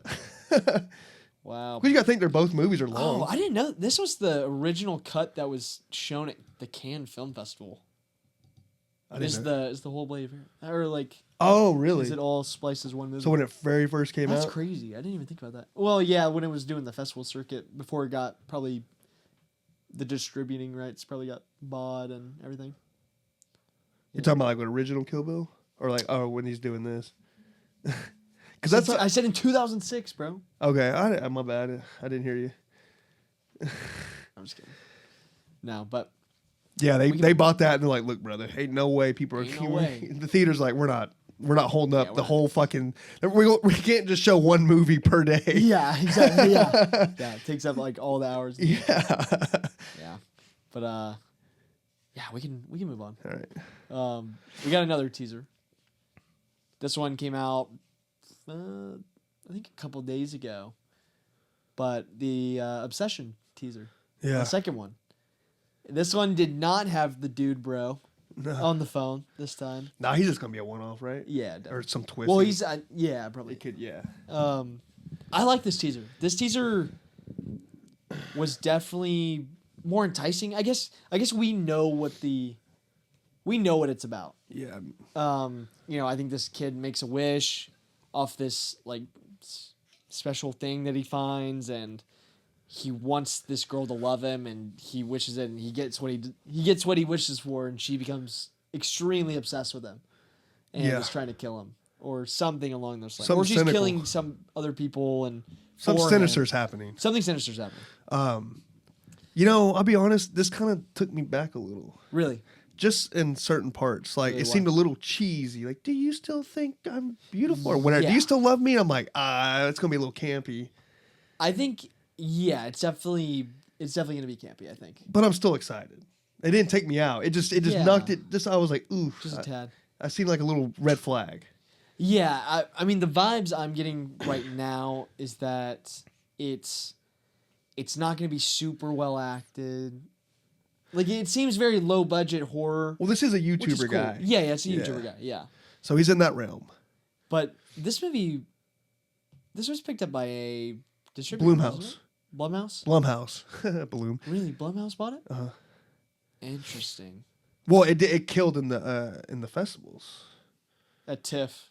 Yeah. Yeah. I've heard Toronto. nothing but good reviews about it. Okay. It comes out May 15th. For anybody that doesn't know, supernatural horror film written and directed by Curry Barker, about a man who uses a cursed object to make his crush fall in love with him, leading to terrifying, obsessive consequences. He's probably like, fuck, I wish I would have picked like a celebrity or something. Yeah, to right. fall in love with. Should pick somebody hotter. Yeah, like, damn it. Dang it. No, but I don't know. I'm excited for it. I think it'd be cool. He's like, I take it back. Sydney Sweeney. Sydney Sweeney, please let me. Yeah. No, but we'll just have to wait and see if it's good. This is obviously his first like feature film, I think, or like feature film getting a wide release. Yeah, I think it's his first movie. Yeah, For sure. Yeah. because he's like a skit guy or just sketches on YouTube, comedy sketches. Blumhouse just kind of worries me a little bit because Yeah, they're hit or miss. they're very hit or miss, and I think more misses in recent times than hits. Because I think Neon's kind of become what Blumhouse used to be. Because Neon just buys up all the horror movies, but Blumhouse kind of has been left with like the Five Nights at Freddy's bullshit. Oh God. And they've been releasing a lot of bad stuff. That could be good though. There could be some pressure, like, all right, we got a hit, so make sure the next one's the best one. Yeah, their most recent hit was Megan, that robot movie, and I mean the first one's fun. It's a fun movie. Yeah, but I'm not. But I'm not all in on that. Megan. Ain't reviving your fucking name. I ain't all in on Megan. And I heard Megan the second 2 one flopped I heard it's terrible badly. because they got away from like what people like the fans that are actually like a little cult following. They made it too culty or too campy, like too funny. Well, it turned into like a whole new show. It wasn't like it was like an action adventure comedy horror. Yeah, It's like, okay, I don't need all that. like you just killed the fan base you had. Yeah. Yeah, that's silly. What a bad direction they went with that. Yeah. That's sad. But Let's see what Blumhouse's recent movies were. Five Nights at Freddy's. Okay, Black Phone 2. Black Phone 2 was good. okay, it's not bad. The Woman in the Yard, awful. Oh yeah, I didn't watch it because I heard it sucked. Drop. It was what of it? mid. Wolfman, Ass from what I heard. not great. Speak No Evil remake. See what you No, will. it's good. It was good, but you will. It's it was good. nowhere near. Yeah, as good not as as good the- as the OG. Have you seen the OG one yet? No, but I know that It's just darker. It's Actually, just, no, I did. I think I did. I think I ended up going and watching you? it. Yeah, it's just been a while. It's been a couple years. It has a Yorgos Lanthimos vibe too. Yeah, a little bit. Yeah. Night Swim was bad. Yeah, what of it? The Exorcist Believer, awful. Yeah. No, these are just Awful gimmicky. These movie. are just shitty. Yeah, they have not had a truly good movie in a long time. These are like the name it, Epitome. of like the horror movies that I hated back in the day. Yeah. Like how it just threw me off. Like every horror movie was just becoming those movies. Yeah, dude. Other than the Black Phone 2 movies, I mean, they really haven't had a hit in a while. No. Well, yeah. R.I.P. Hopefully this will bring you back, buddy. Hopefully this will Yeah. bring you back. But this movie's already made. It was just, which yeah, I'm sorry, sure. it'll make its budget back. 100%. Well, what I'm saying is like they didn't put any notes or they're not they just they just got it. They probably got it cheap. Yeah. You know what I mean? Yeah, So they're like, fuck it, we'll take a chance. yeah. So Man. And it seems more original than a lot of the Blumhouse movies too. Like it seems like it's that's what I'm saying. It's kinda Yeah, cool. like you can tell the other ones are probably like just trying to be franchises, like horror franchises. Yeah, and just shit. slop, They're dude. just slop. Yeah. But we can move into our last trailer for the week. Spider-Man Noir, Oh yeah, starring Nicolas Cage, who voiced. Have you seen the Spider-Verse movies? yeah. Okay, They're yeah, good. yeah. They're honestly my favorite They're Spider-Mans. amazing. Top tier. But Nicolas Cage voices Spider-Man Noir in the first one, Across the Spider-Verse. Oh yeah, Or yeah. into the Spider-Verse. Yeah. No, I remember that now. Yeah. I completely forgot about that. Yeah. Yeah, shit. That's cool. Yeah. I'm glad you said that. Super cool. Yeah, so it's like those movies are so big that we're getting a live action Spider-Man Noir, which is so cool. And what's really awesome, it's coming out on Amazon Prime, right? Yeah. And I feel like Amazon cooks on the TV shows. Yeah, we've had this conversation before. Yeah, right? but then we came to the conclusion they have like one or They've two. had some bangers. They've had some bangers. Yeah, but I love this trailer. I think it's really cool what they're doing with like you can watch it in color or you can watch it in black and white. That I hate having to choose because now I'm like, which one do I watch? You feel like a piece of shit if you don't choose the black and white, but then you're also like, I don't want to watch it in black and No, white. I do want to watch it in black and white, but I'm afraid I'm missing out on something. Either way I Yeah. watch it, I'm like, man, am I missing out on I think it should be watched in black and white. Okay, that's what I was That gonna is watch the it in. true like when you think of Spider-Man Noir, he's a black and white character. Waiting Noir, really. Yeah, any Noir, yeah. So I think it should be seen in black and white, but some of the color stuff that they show in the trailer looks really vibrant and really cool. I know, so I don't want to miss out. Yeah, I don't want to miss out on that. So might have to. Yeah, it will be a really tough choice. Might have to see like when it comes out, just like what people are going like, more gravitating towards. I'm doing black and white regardless. Yeah, But you have to. Is it actually going to be like a classic noir? Like, is it going to? Yeah, I'm pretty sure. Like, it's going to have the inner dialogue. Yeah. Oh, dude, if Nick Cage is doing it, because I didn't see that. Dude, in the trailer. you know Nick Cage is gonna be hitting the monologues, like the voiceover. And there I was. It was a dark night, just like any other night. Yeah. And then she walks in. And she like a girl walks in, and then it's like, "Hey, sugar." Electro lit up. Flashes of energy all around me. It was like any other day. I had my cereal that morning. I spun my spider's web around him. Yeah. Now I'm caught in a web of lies. Yeah. Some would say it was love at first sight. This dark Or vixen. Or sight at love. Yeah, suddenly. Something like that. This dark vixen has stolen my heart. Yeah. Dude, it's like whatever. I promised myself I'd never let it happen again, but here I am. They always pull me back in. Yeah. I hope they do that. Yeah. Oh yeah. I think it's guaranteed. It's guaranteed. But no, I mean it was just a really good trailer in general. I mean it didn't give too much away in the villains, but they kind of teased like all the classic Spider-Man villains, but not in how they're traditional like Spider-Man villains, but they're kind of like Spider-Man Noir iterations of these classic Spider-Man rogues gallery. You know, like they showed a flash of Sandman, Electro. There was a couple others, and then the one that really stood out to me was Man Spider, which is like Man-Spider. It's like a huge- blasphemy version of him. Yeah, so it's basically like it's kind of like The Fly, right? Kind of like a body horror, like guys turning into a fly. That's what Man Spider is. It's like a dude turning into a spider, so it's like really like fucked up, like gross, yeah, crazy, yeah. So like. I don't know, man. It might be like an adventure of the week type of show, but then with that noir style and a really wacky, cool Nick Cage performance. I'm really into this. I think it's gonna be really good. I'm interested. Yeah, it's kind of wild. I wonder if Spider-Man Noir is like not, or maybe it's in public domain because I don't know how Amazon would have gotten the rights to this. Oh yeah. Yeah, sure. right. Because like Disney and Sony split the rights to Spider-Man. I just tried to think about that. Yeah, it's probably in public domain or something. No, I bet Sony can sell it to whoever. So it's not just Disney, because it's Spider-Man. So Yeah. Sony's like, we'll just give it to whoever wants to pay us the most. Yeah. So it's not exclusive to. Yeah, that makes Yeah, sense. yeah. So Sony can shop it to whoever the fuck they want. Yeah. And they're not like gatekeeping it. Yeah, right. Yeah, it's like doesn't have to go to Disney. I wonder if they do a lot of shit with Amazon. Maybe they got like a good business relationship. Yeah, maybe. Yeah, Sony maybe. Maybe. I don't know. Maybe. Yeah, but really looking forward to this. This comes out very soon. I'm pretty sure. I think it's April. Let's double check. Is it April? Gosh dang it! Why is it so hard to Google stuff sometimes? You seen Get ChatGPT, dude? I know. Oh, May. So it comes out in May. Yeah, that'd be cool. That'd be awesome. Yeah.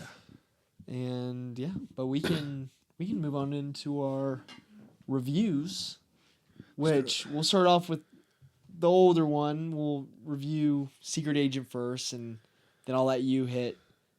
Good luck, have fun, don't die. Yeah, there you go. I Yeah, I I nailed it hope on- I'm I saying nailed- it in correct order. Yeah, have fun, good luck, don't die. Yeah. Now that I said that, you're gonna fuck it up. I know you. Once we get to it, you're gonna mess it up. Yeah. Yeah, it's a hard title. Hard title. Yeah, but I guess I'll cue up Secret Agent. Cue it up. Cue it up. You gotta do it in Portuguese. I gotta do it in Portuguese. Okay. Yeah, we gotta got put you. the subtitles. I got in. you. I got you. I got you. No, but new movie coming out, Oscar nominated, destroyed at film festivals, very good word of mouth, movie out of Brazil. We've been really waiting for this movie. I think we were really excited about it. Talked about it back when the trailer came out. Distributed by Neon. I'm pretty sure, right? Was it? No, really? Yeah, distributed by Neon. Damn, dude. Yeah. They're cooking Yeah, with the they're- Oscar they bait they movies. just buy up all the horror films and the foreign movies. I mean, they cook on those. They won 'em. Fuck. They just won them all. They didn't have Cinema Value, did they? Yeah. That's them too. Yeah. They literally have no other choice, right? Yep. Sentimental Value, Wow. Secret Agent. Wow. Yeah. Oh my gosh. All right. Yeah, they're doing pretty well for themselves. But a new Brazilian neo-noir political thriller directed by Kleber Mendonça Filho. I butchered that. Yeah. But starring Wagner Moura, who got an Oscar nomination, Best Actor for this, which is insane. Well, he's like supposed to be. amazing. He's like a star, like in Brazil, I think. Yeah, Like a He's- famous yeah. actor. Yeah. He's done some American stuff because he did American films. I mean, because he did Civil War. That you watched Civil War, right? You talking about the Adventures? No, The Civil da- War, the Alex Garland movie. Oh shit! About the journalist? Yeah, I completely. Yeah. Yeah. He's in that. Yeah, he's the main guy. Oh fuck! Yeah. Damn, I didn't realize that. Yeah. Shit. Yeah, but starring Wagner Moura as a technology expert on the run in 1977 Brazil, hiding in Recife during Carnival while evading assassins and navigating a secret resistance movement. Yeah, I'll say right away that some movies you want to go in blind. This movie, I think it would behoove you to like do a little bit of research on it. Yeah, in terms of like, because it takes place in the 70s, and there's a lot of stuff going on in Brazil around that time, and I think it's kind of a commentary on Brazilian culture, politics, the dictatorship at the time. Yeah. How that dictatorship kind of influences, the how it influences memory of the culture of the country, the different states within the country. Not so much dictatorship, just corruption. Yeah, but there's a dictatorship going on during that time, and you can tell that's kind of where that first scene starts. Is like the military police are stopping him. Yeah. And the police force very corrupt. They steal from him. Kinda like- without getting into spoilers. Yeah. But- Well, I want to say that the leg thing, that's a big, because I went on Reddit, obviously, and I'm learning, I didn't just, that leg was actually like a big thing in that time. It's meant to, like the newspapers would put it out, and the leg was supposed to represent like some type of secret like code for like the civilians in there. Like, Okay. like it's supposed to mean like the police are corrupt, and it was something like along that Oh line. yeah, it's like the newspaper is talking about the story of the leg, but that story itself is kind of a secret message to the populace. Yeah. Yeah, Okay, yeah. But that's Yeah. a factual But- event. Yeah, that it kind of happened. But we don't want to say too much. No, but I mean, but my point is like you should know that going into the movie, or else you're like, what the fuck is this? I think that's. Yeah. I don't think that. Yeah, ruins especially the for an movie. American audience. I could definitely see this movie being like really a little jarring because it is so like it's got a vision. It's a very unique vision for film. It does a lot of wacky things. It does really cool camera positions. You have a couple split diopter shots. And just like the way the characters are, like they're kind of larger than life a little bit. Kind of like some of the police characters and the assassins and all the other like kind of characters helping him. Yeah. But they're really cool, and all the characters in the movie are very memorable. Yeah. Wagner Moura is incredible. Like to me personally, if it wasn't guaranteed to go to Timothée Chalamet this year, I'd be rooting for Wagner Moura. I think he turned into like such an incredible performance in this movie. And it's hard, especially for an American audience, I think, at times to value a performance in a foreign film as much. Yeah, for because sure. the language is what's really really heavy on the performance. It's like how you sell it, how you speak dialogue, monologues. It's like that's what audiences connect to a lot of the time. But you can tell, and I think I've watched a lot of foreign cinema. You're kind of getting more into it, and just like kind of watching more things as it comes out. But you can really tell it's an incredible performance. And I hope people who are seeing it in America are valuing it as much as it deserves, you know? Yeah. I agree. I mean, it's one of those movies like where I was so confused on, but like I was still like into it. I mean, I think a lot of people are having that problem. Like they're a little like, I'm kind of confused on this and that. But once you realize like what the movie's actually like, the reasoning, why, like I was confused on certain. I don't want to get any spoilers. I'm trying to tiptoe around spoilers. But there's certain scenes that happen that not everything ties up, right? But it's because the way the story's told is from old like tapes and stuff. So you're not really. Yeah. So like when something happens, it's like, okay, because they didn't have the tape on that or something, you know? It's like, okay, that's why that didn't explain that or something. Yeah. This movie's it's told in a non-linear fashion, and we'll talk more about it in the spoiler review. Yeah. But there's kind of an interweaving plot within the film, and it cuts back and forth a little bit. And this movie as a whole kind of keeps you at an arm's length the entire time.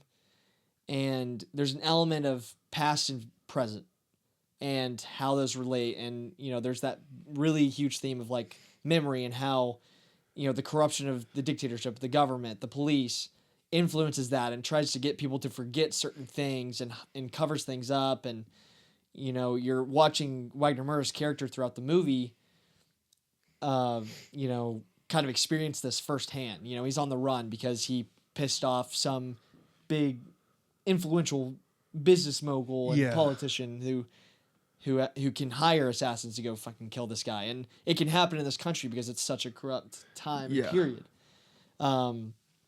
But, you know, you don't know why he's on the run when you first start with the movie. You don't figure it out for quite a while, and you don't know where he's going, where he's at, who his son is, who these relatives are that he's talking to throughout the film until you kind of learn it, and not even because it's telling you, but because it's showing you in such a really, really cool way. Like this movie's kind of a mystery, and it slowly unfolds in front of you. And so that's why, to me, the 2 hour and 40 minute runtime flew by. And I thought this movie was very engaging throughout. You know, it flowed for me. I know we were kind of differing on that whenever we came out of the movie theater. Yeah, no, it felt long, but it wasn't like bad. Yeah, like I could tell it was a long time. Yeah, but it's But I wasn't hating it. Masterfully directed, and it's just so many. It's like it's kind of a. You know, I don't think it's as emotional.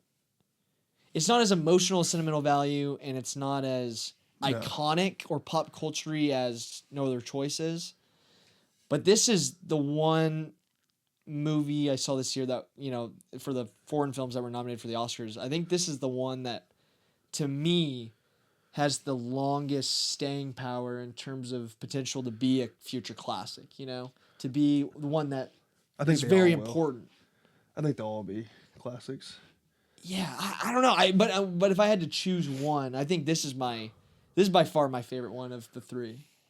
And I think this would have ended up coming out on my, you know, top 5, 6 movies of the year. It definitely would have been in my top 10. That's for damn sure. Yeah, it was incredible, and no, it deserves all the praise. It deserves all the praise. Just because I didn't enjoy it as much as you, I still recognize that it was a phenomenal. I still liked it a lot. Yeah, but I recognize that it's like if it won the Oscar, I would be okay with that. Yeah. Well, no, I mean, it's not going to win Best Picture, but it'll probably win International Feature. My point is that like I respect it. Like, and if it won, I wouldn't really be upset. Yeah, because I can tell it was incredibly done well. It's just cool because it's important. It's got a lot to say about the country of Brazil that, you know, maybe outside audiences and even inside audiences really don't know. Unless you're from that time. Framing device is incredible. It's emotional. It's funny. It's got action in it. It's very kind of gruesome. Yeah. It's the way it depicts violence is very. Oh yeah. It's very well done because it's There's some scenes that look really well done. Yeah, really well done. The practical effects, Even in the beginning. Yes. You know what I'm talking about? Yeah. That was like I had to look away. Yeah. That was getting me, man. pretty And I wild. could just smell what it smelled like. I just felt like I could. Yeah, I right. was like, ugh. Yeah. Yeah. This is for me. I have to rate this probably a 9 out of 10. 9 out of 10. I think I said 8.5 is what I was at. That's just because like an enjoyment thing. So I mean, I would go 8.5 to 9. Yeah, I'd probably go 9 to 9.5. I love this movie. Now again, I'm not disagreeing with you at all. I'm just saying, like, just for me personally, like an enjoyment wise, it did seem like some lulls at times, which I know you're fully engaged, but for me, I don't know. I just sometimes like, all right, man, let's get to some of this dialogue. I didn't really care for at times. I'm like, you could have cut this out. We could have made it a little bit shorter. Yeah. Like, you know what I mean? Yeah. Just because, all right, if it was just 2 hours long, I'd be like, yeah, keep all of this in. But like 2 hours and 40, I was like, man, can we trim out some of this dialogue that doesn't really go with anything? Yeah. Yeah. But Sure. that's just me nitpicking. Yeah. Yeah, I go 8.5 to 9. Okay. We're the Master Raiders. We need to make T-shirts, merch, Master Yeah, Raiders. Master Raiders. Master Raiders. Yeah, but we can get into spoilers. Okay, yeah, let's get into spoilers. There's one really big thing I wanted to talk about in terms of that really ties into the themes of everything. So throughout the movie, whenever he ends up, he's on the run, and kind of the movie starts with him at the gas station. He pulls up and he gets harassed by the police officers, whatever. He ends up going to kind of a hideout. It's like an apartment complex, and Yeah. you kind of come to find out that all the people in this apartment complex are also on the run for like refugees. different, not refugees. They're all from the country, but they're all they've all done something to cause political strife that has caused them to be on the run. Because you can kind of tell they're all intellectuals, and they kind of each have their own thing. Yeah. That they kind of towards the end of the movie end up discussing. But he ends up he has to go to work, right? He has to go to this job. But the reason he's going to this job while he's in hiding is because he's working at I think it's the Identification Bureau or something. But there's kind of an interweaving plot where he has to find his mother's birth certificate in order to create the passport for him to be able to leave the country.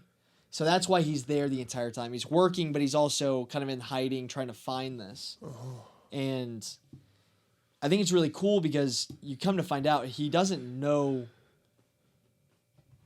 his mother. He never met his mother, and he has that conversation. I can't remember who it was with, but he's kind of explaining like, it seemed like he told everybody. Yeah, like she ended up leaving. Yeah. She left her. She left the family. He was raised by his dad, and I'm pretty sure. Yeah. So it's crazy because it's almost like she never existed because he really doesn't ever find it. Right? Not that I can remember. Yeah, not that like even if he does it like at the end, I can't remember at the moment, but it's almost like she doesn't exist, and that central theme of history being erased, I think really is shown really well in that. Like because I think she was also potentially on the run for some sort of political, retaliation, and I think she just got fully erased, and because of that, it's kind of the same things happening to him, or something similar to that. And it really shows like not just familial, memories. It's like the entire country and like what happened in the past and important things that have happened that are getting covered up and just thrown to the side and thrown away completely because it makes the country or the current regime look bad. So I thought that storyline of him finding his mom's identification, I think plays into that perfectly, Yeah. Yeah, there's so much in that movie like that. Like, Yeah, so the themes are insane, like just insanely rich. so like we know, I don't even remember. Was it probably the second act when we find out that there's like a college student or like a no, she works for a place that she's going Yeah. back and looking at the old files and like studying it. Yeah, we're seeing it throughout the movie, but we don't find out what it actually is until the very end of the film in the epilogue. Yeah. Yeah, but you kind of start to understand. No, they show her, but I'm saying like you find out that this is like being like someone's like looking into the story, and then Yeah, they explain it at the very end. no, you see it. It's like Act 2, like You're the kids watching it the whole time, but you don't know what's actually happening. To Oh, the that she yeah, but you do know that someone's looking at because she's like asking questions about. It. She's like, oh, his voice. that's and all that's like towards the end of the movie. That's like the third act. was that? Yeah. Damn, I Yeah. thought it was like second act. No. But regardless, yeah, you start to figure out that, and so then you realize like the story's being told from like what information they have. Yeah.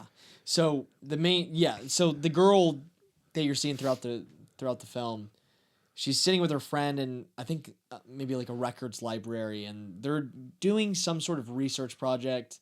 No, she works for a company. I ended up looking up like what she was actually doing. She's She's like a journalist though, isn't she? it's not a college.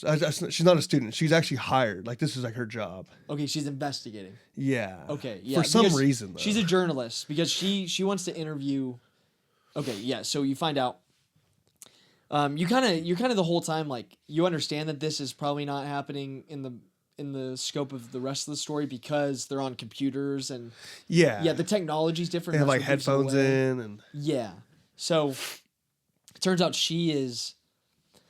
She's researching this, trying to investigate it, figure out what happened to him, and like all the political ongoings that were happening at the time, and in the end, she ends up being able to identify him, figured out what happened partially, because what we watched throughout the movie is like what actually happened, but the bits and pieces she's finding are kind of in tapes and newspapers. sometimes. Yeah. Because you see how he okay, so at the end, like when he's dead, we don't see him die. That's because they don't have that. Yeah. Because he's done talking. Yes. Yeah. But they do show you a moment like where he turns the tape off. He was like, and then you kind of get to see like, okay, this is happening. Yeah. That's how she's listening to it. Yeah. Yeah. But then but she doesn't get to hear that part because he stops it. Obviously, we're seeing him like live day to day, but like they're like the big moments are in those files. Yes. And then the big moments that aren't in the files, we don't get to see. Which I thought which was is really like cool. explaining more of like why all of this actually is happening. Yeah, and the reason, so like her job, they kind of stop it. They like they're done with whatever, but she's still like she's so like She's obsessed with it. fascinated, Yeah. yeah. So she's like she continues on. Yeah, she reaches out to, which is really cool because she reaches out to his son, Yeah, who we see throughout the movie, as a little kid. as a little kid, and he's now a doctor working as a transfusion. in the same place Yeah, as that he saw this film at. Yeah. So it's a transfusion facility, and she goes and interviews him. He doesn't really know anything about his dad, so it's kind of cool because That's another theme. yeah, well, it ties into the other thing I was talking about was the exact same thing that happened with Wagner. Oh my gosh, Armando. The exact same thing that happened to Armando with his mom Marcellus. happens to Armando's son and him. Because Yeah. his son has no recollection of him, hardly remembers him. There's nothing about him because all this history and memory has been erased. And that's kind of how and that's like the theme about the government just kind of just wiping people out. Yeah, wiping people out. And like So it ties into that too really well. Yeah, But and the son's also played by Wagner Moura. yeah, just kind of shaved his head. Yeah, you made him look a little, yeah, A little bit older. Yeah, Kinda or like- just more modern. Yeah. Yeah, because the whole movie, like the '70s vibe in the movie, is so good. Yeah. It's fantastic. But yeah, it's so that this movie's told in parts. Like there's, I think it's 3 acts. Yeah, they did. Yeah. Yeah, and the final one is called Blood Transfusion. Obviously, it ends up, kind of tongue in cheek because it's about, the movie ends at the blood transfusion facility, which actually is the exact building that the cinema was in that Jaws? that his stepdad owned. Yeah, no, not his stepdad. It was his his stepdad. It's his father-in-law. Oh yeah, father-in-law. Yeah, Yeah. that's what I meant. Sorry. Yeah. And the kid, like, he remembers wanting to watch. He saw like Jaws there or whatever. I remember it was like a big deal to him. Yeah. He mentions that. But okay, after the theater, we were talking about that leg thing. That was actually the bad dudes getting that, because it was when they dumped that body in there. That was the leg. Really? Okay. Because that's why they were so obsessed with getting that fucking leg. Yeah. So the hitman. The hitman. The first time we see the hitman, which is like in the first act, they dump a body into the river, and it's so funny because they're kind of a funny duo. It's a stepdad and a son. Yeah. Stepson. Yeah, and they have like some lore that's kind of fucked up, but also like That he might have killed his mom. Yeah, they might have killed his mom, and he's just like his little lackey. Yeah. But they dump a body, and there's a scene where the police officers that are they're corrupted. They're corrupt police officers, and they end up working with the assassins later on to help try and kill Armando. But they're investigating a murder, and they walk into this, I think it's a marine biologist facility, and Something like that. There's like a dead shark on the table, and it's just like such a cool scene. I've never seen anything like that. I'm telling you, they set that vibe perfectly, because I could just tell that, they even mentioned the AC's not working. So it's it just stinks. grimy. It's grimy. You can kind of see people's faces a little like damp, because it's kind of like humid in there probably. And they got like this dead shark just sitting there, like cut open. Yeah. And then he goes and pulls out a leg, and it's all just nasty. Yeah, it's gross. But it's so cool. It's such a good scene. And that's the leg. And it's funny. It's like you're like kind of laughing the whole time too, because it's absurd. Yeah. It's so crazy. But that's the body, the leg. The shark ate that fucking. Yeah, the corpse. Yeah. So throughout the movie, towards the end, they get the leg. Towards the end of the second act, they go and get that leg back. And then there's this With whole the help surreal. of the police officers. Yes, yeah, because they're all corrupt, right? Yeah. And then there's this scene that's so surreal. Yeah. Where it's like, where all these gay people just meet up in this park. Yes. And this leg, like, it looks like a horror movie. It's coming and attacks them all. And then you see, like, after the end of that little scene, they're reading it like on a newspaper. Yeah. So has to do with, I need to look more into like how that, like what that actually means, symbolizes. Mm-hmm. But that was actually a thing, the hairy leg. Yeah. Yeah, which is really, that was such a fun sequence too. I didn't know what the fuck was going on. I was like, this is crazy, but like it like basically closes the second act, and it's very out of nowhere and very goofy and kind of grimy. Like it is kind of a grimy sequence. It looked like a horror slasher vibe. Yeah, exactly. But that's what I'm saying, like knowing that story about the hairy leg and the significance of that with the newspaper and like the propaganda and the government and all that with Brazil during that time, it's very cool that they put that in there. Yeah. It showed homage to that. Yeah, very cool. Yeah, but we end up finding out that Armando's on the run because he was a scientist or researcher trying to, God, what was it? He was developing some new technology with electric vehicles, right? So yeah, he had funding for electric vehicles. They were like working on that. Yeah. The European dude, like France.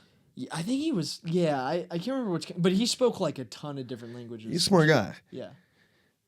He's basically telling them like, we're shutting your shit down because we are making this basically. Yeah. And we're working with people that are making it. And then the Brazilian pushback, obviously they're all like, that's bullshit, fuck you. And he was like, well, is what it is. That's sorry about your luck, right? Mm-hmm. And then they don't like it. They feel disrespected. Then they have like this dinner talking about it later on, like the next night or that night. No. So that's actually like, it was unlinear. It was non-linear because that dinner happened the night before he came in and talked about about shutting down the research. Whoa, what? Yeah. Because he's talking about how they're in the meeting and all that shit's happening, and they're obviously standoffish, and you don't know what happened because the only thing you saw before that was they're first interaction at the airport. Okay. But then he's referring back and telling that story about him and his wife. And we hear about the wife the entire movie because obviously he kind of there's this really good scene where he lies to his son about where his mom is. And, you have all these sequences with him talking to his father-in-law and kind of unpacking that relationship that he had with her. Well, he tells his son that she died of like cancer or something. Yes. So at that point, that's what we know. Yeah, that's all we know. Yeah, so we don't know like if that. We just assume that's how she died, right? And it never tells us how she actually died. But they. But they allude to it that she murdered. was assassinated by One of those guys. by one of those guys because there's that dinner scene where the business dude offends Armando and his wife, and she has this great and what a great like scene for that actress to have, and she just comes in and kills it, and she only has one sequence the entire movie, and she comes in and she like rips him a new one. It's basically like, you fucking pig. Like, well, like you're disrespecting us, all this shit. You're like, how dare you come here and talk to us like this? Yeah. Damn. See, when I was watching it this whole time, I thought that was. Yeah. It was the night before. Yeah. Huh. Yeah. Did I miss something? Did you catch that at the moment, or did you like? Did you? No. read Yeah, up I on- caught that at the moment. Okay. Yeah.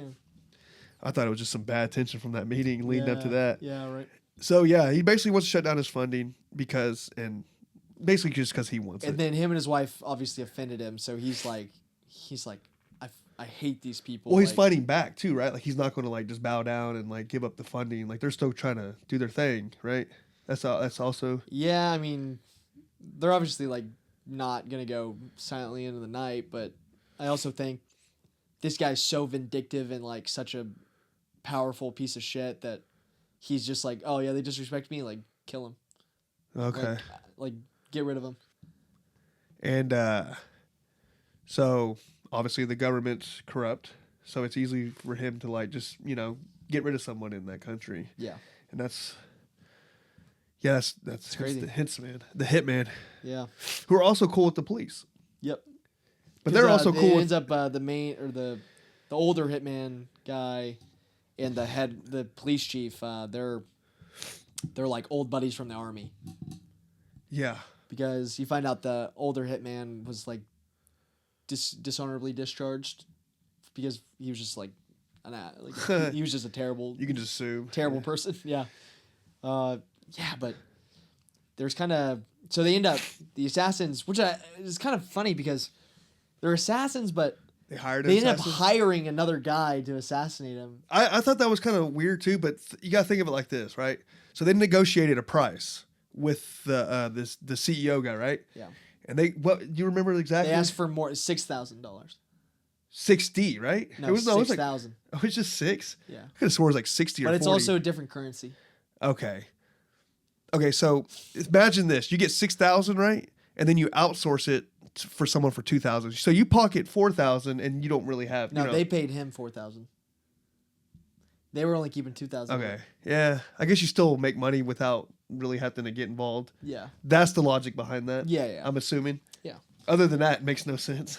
But the guy that they hire is so very visually like memorable, I guess, because he's just like he's got like huge eyes and he's just like he kind of just looks like a little tweaker.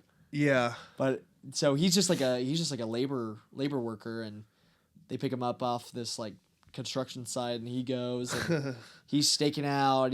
And there's like that great, really tense sequence where he walks into the ID, facility, and he's like basically trying to confirm that this is Armando, because Armando's obviously going through by an It's like alias. witness protection. Yeah, basically. So he's going by an alias the entire movie, and he calls out Armando, and there's like a whole crowd here, and he's got a gun, so it's like really tense. Well, it was tense before that too, because his father-in-law fucking said his name. Yeah. Like right before that, in that area. Yeah. So I was like, Jesus, dude, because I know he's being followed. What a dumbass. I was like, God damn it. What a dumbass. But yeah, he's saying his name, and he doesn't look or react. He plays it all perfectly. Yeah. And he gets the He fuck just out of there. walks off slowly, and then he starts running, and then Tells the police. tells the police.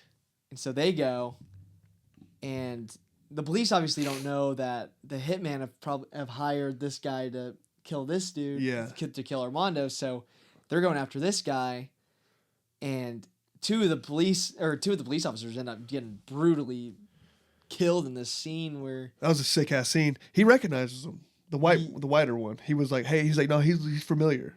And then he's like, I recognize this guy. And that's when he pulls out the fucking gun and pops him. yeah. And dude, the bullets going through him. I mean, it wasn't like over the top. It was like just a hole going through. It was very realistic. Like the cheek kind of like moved in a little, and dude, Yeah. fucking nuts. It was really well done. It looked fantastic. My whole thing was like, I didn't really. I know you said like the guy's mad because the hitman goes after the guy, the other hitman, the fucked up. Yeah. And I'm like, man, that just sounds dumb, right? Yeah. Like, just get the fuck out of it. Like, this is a hot scene. Like, we'll deal with his ass later. Mhm. You know what I mean? Yeah. But no, he went after him and he forgot to check. That's what I said in the theater. I was Didn't like, check dude, behind him. I was like, check your corners, dude. You can't just walk in, motherfucker. Yeah, you know. He was just hiding behind the door, comes out, pops him in the freaking back of the head. Man, it was crazy. Yeah.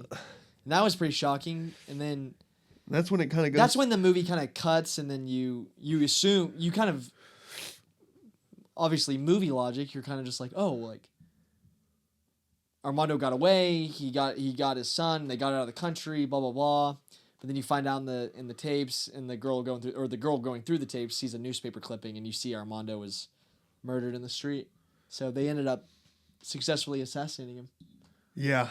which is sad. You know, it's Yeah. like, because it's almost more effective not seeing him get killed, because it really solidifies that theme, and it's like it just buried history, and you know, the fact that you don't see it plays into that so perfectly, and it's so well done, and I don't know, it's just so well done, man. It's such a great movie, and I want to talk about one other scene before we end. The scene before he, you know, the night before he's about to leave, and like he gets assassinated. They're having that kind of dinner party, and they're all drinking, and they're at the apartment complex, and they're all hanging out. When they read the newspaper. Yeah. And they're all kind of, and then that scene. Yeah. And they're just like sitting around, just like kind of talking about their lives and like what they were doing and like why they're here. And there's like that couple, and she's like, the husband doesn't want her to say like what their names are, or like where they're going and whatever. And she just like keeps casually dropping it. And it's so funny, and Sharing too much. but it's like just a really nice scene, and looking back on it after the movie, it's like it's very important, because it's like the only time you get to see Armando kind of let loose and really relax a little bit more. Yeah. And like all these people who are in such terrible circumstances, you see them all open up together, and like That's when you start to realize they're all kind of got hits on them. yeah, exactly. Well, there's another important person like we really didn't talk about, and that's not the grandma, but like the old lady that's watching over them. Yeah. She's very good in that movie. Like her acting, especially in that scene too, she was great. Dude, and she has the craziest fucking cat of all time. Oh yeah. We didn't even talk about the cat. Yeah, I mean it doesn't matter that much. There's a cat in this movie, and it has like it's a basically rare a disease. Siamese twin cat. It has two heads. There's a word for that. Like there's it's rare, but there's an actual word for that disease. For a cat? For it to have like two faces mixed to one. Yeah. And they don't live long, obviously. But yeah, there's actual cats out there like that. Because I looked and someone said, was that a real cat? They use CGI, and someone's like, well, they do exist, but Chimera. Yeah. Huh. I'm sure that's probably some play on words too. Wild. But yeah. Yeah, but huge recommend for us. You know, great movie. Loved it. Could not recommend it enough. Kind of a slower watch maybe for some people, but at the end of the day, still thematically very rich, and definitely check it out if you're interested in expanding your foreign cinema taste, I guess. Yeah, that's one that's up there. That's not one I'd recommend for someone who's not into foreign films to get. But I think it's accessible because it feels epic. Like it feels like a movie you would have watched in the 70s.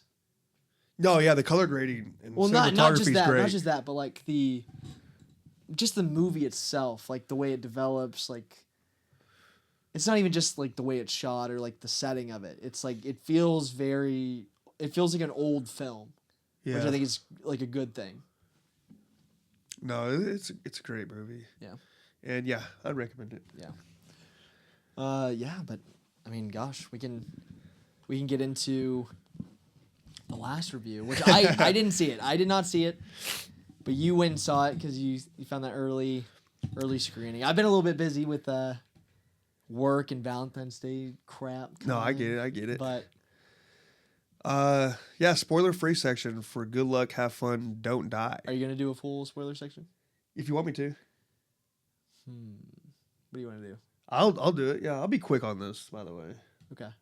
Yeah, let's do it. All right, so new movie from visionary director, which is what all of the advertisements would tell you. Visionary director Gore Verbinski, who is famous for doing the original Pirates of the Caribbean trilogy. Yep. Oscar winner. Oscar winner? Wait, what do you mean? I just looked him up and I thought it said Oscar winner. No, I don't think he ever. Maybe nominated. I don't think he ever won an Oscar. Really? I could have swore it said Oscar winner. Maybe he won some. I don't know. Maybe it just said nominated. Maybe, but I don't know what else he would have been nominated for. Rango. Oh, he might have won for Rango. Really? Yeah, he might have won for Rango. Okay. Because Rango won Best Animated Feature. There you go. That's probably what it is. Boom. The Ring. The The Ring. Yeah. The Ring, or the American version of The Ring. Yeah, which was great. I mean, A Cure for Wellness, which is a very underrated movie, very good. Yeah, very, very visually. Like all of his movies are very visually interesting, very well shot, look incredible. But this new one, starring Sam Rockwell, Zazie Beetz, Juno Temple, Haley Lou Richardson, Michael Pena. It is Sam Rockwell playing a man from the future who takes hostages in a Los Angeles diner to recruit them to help him fight a rogue AI. yeah. So kind of topical. Kind of Very, very topical. and it's a comedy, action comedy, right? It's yes. Okay. Yeah. I mean, it's sci-fi. Sci-fi. It's got Sci-fi you got to comedy. throw sci-fi in there. This is heavy sci-fi.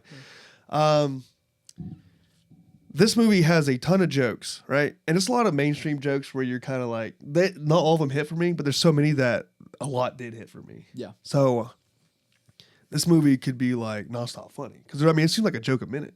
Really? I mean, obviously not that much, but yeah, there's a ton Like of jokes. Naked Gun? No, that was... Yeah, not like that, but I mean, it's seemed like Yeah. every other scene's funny, right? Yeah. Visually, man, this movie is really fucking cool. That's one of my biggest pros about this movie. It was visually fucking cool. Even the CGI, you know me, I hate CGI, but they look good with this. The acting was great. So I mean, it has a lot of pros. It is so unique. I've never really seen a movie like this. Like it was so cool, and it's Yeah. told like in that. What do you call that? Episodic or kind of like anthology type of... So you got like the main story going, and then it will just out of nowhere kind of go to like this person's Yeah. thing, right? And then it shows, and it all ties to the event, but it's not like Super connected. it's not like it just leads into like the diner, which is the opening scene that we all see on the commercials, right? Yeah. It doesn't. They all don't lead into that, but it just but it all makes sense.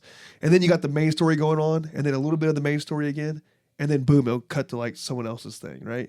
And it's the people that he recruited in the diner. It's showing like their thing, you know.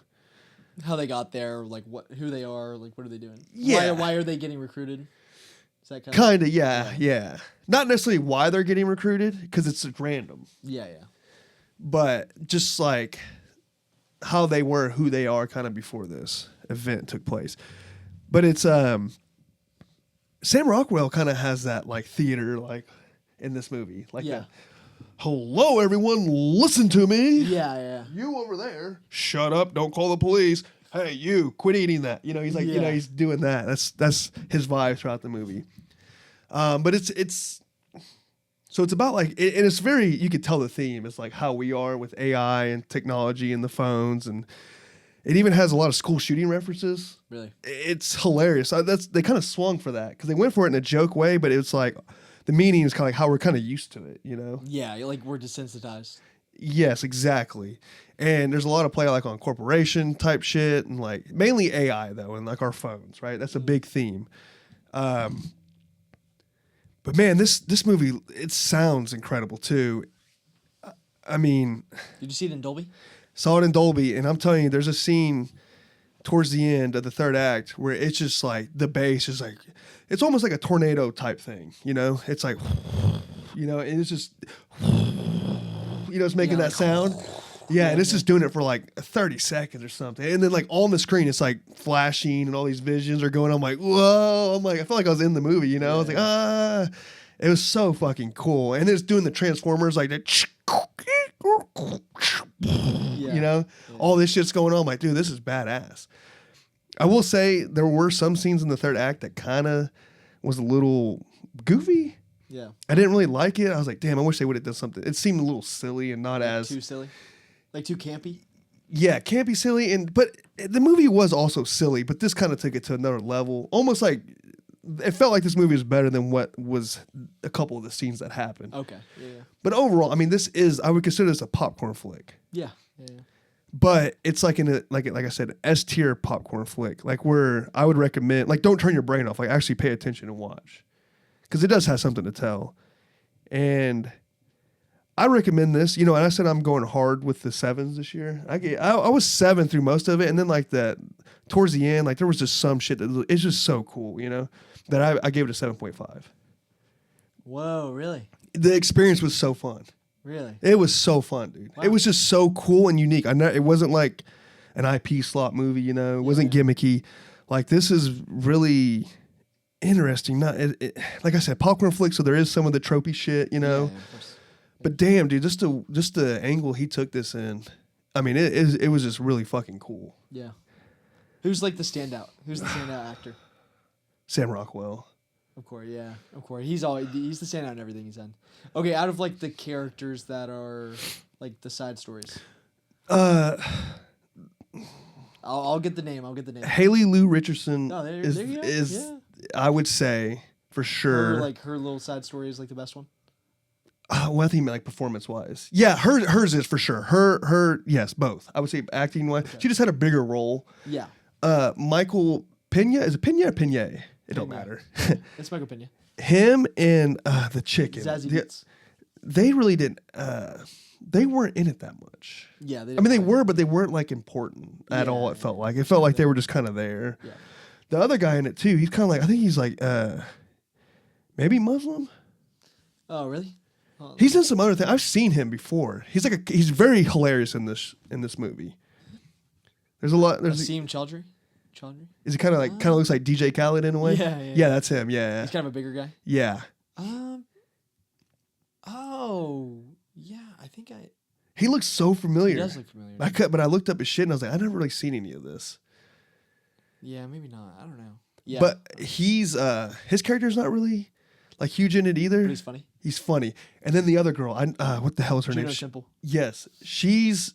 I don't She's think been her. she's been in a lot of stuff. She's an important character, but performance-wise, I don't think she's that good at acting in this. Really? She seems a little too like she's acting. Like I feel like she's acting. Really? You know what I mean? Compared to everyone else, because everyone else is killing it, and then you got her, just doing shit that doesn't sound authentic. Yeah. I don't know. Maybe I'm just nitpicking too much, Yeah. but it did seem like if I had to like see like someone that wasn't really, I'd point her out. You know. Yeah. But overall, like I said, 7.5. Okay. Getting the spoiler. Sure. So he's from the future, right? Yes. But you don't, you don't really know. I went this movie blind. Yeah. So like he could be a crazy guy. And that's what he goes in the diner. You know, it's like I don't know the city, like New York, diner, late night, and he stands on the table. He looks like a homeless guy, Yeah. and he's saying all this crazy shit. The future it's ruined because of all this and that, and just giving this big like thing about how he needs help, and everyone's just kind of like, this guy's fucking, Oh, okay, this guy's fucking. And then he wild. starts like, long story short, it's like a 15-minute, prologue. Mm. And then or intro or whatever. And he ends up getting his group, right? And then the Haley's character, she wants to join, but she kind of looks like a depressed, like she's wearing like a fairy outfit. because that's like her job. She's like a character, like she plays yeah. characters She at shows up to birthdays or birthday something. parties, yeah. And she just looks depressed, like running makeup, and he was like, she was like, I'll go, I'll be your sixth person, you know, and he was like, nah, you look too crazy, you know, but he can't get anyone, and finally she steps up, and he's like, nah, I'm not doing it. Yeah. But then there's like this product placement, like a motherfucker Chulu hot sauce bottle falls on the, yeah. Okay.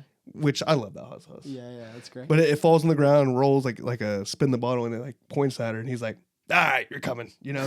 Fate has chosen you. Yeah, that's funny. And so he gets his group right, and then the cops come, and he's like, "All right," he has like this bomb attached to him, and he's like, that's what he tells them. He's like, a bomb. He's like, if anyone fucking does anything crazy or whatever, I'm hitting this bomb, we're all exploding, right? So no one fucking touch me. Don't call the cops, right?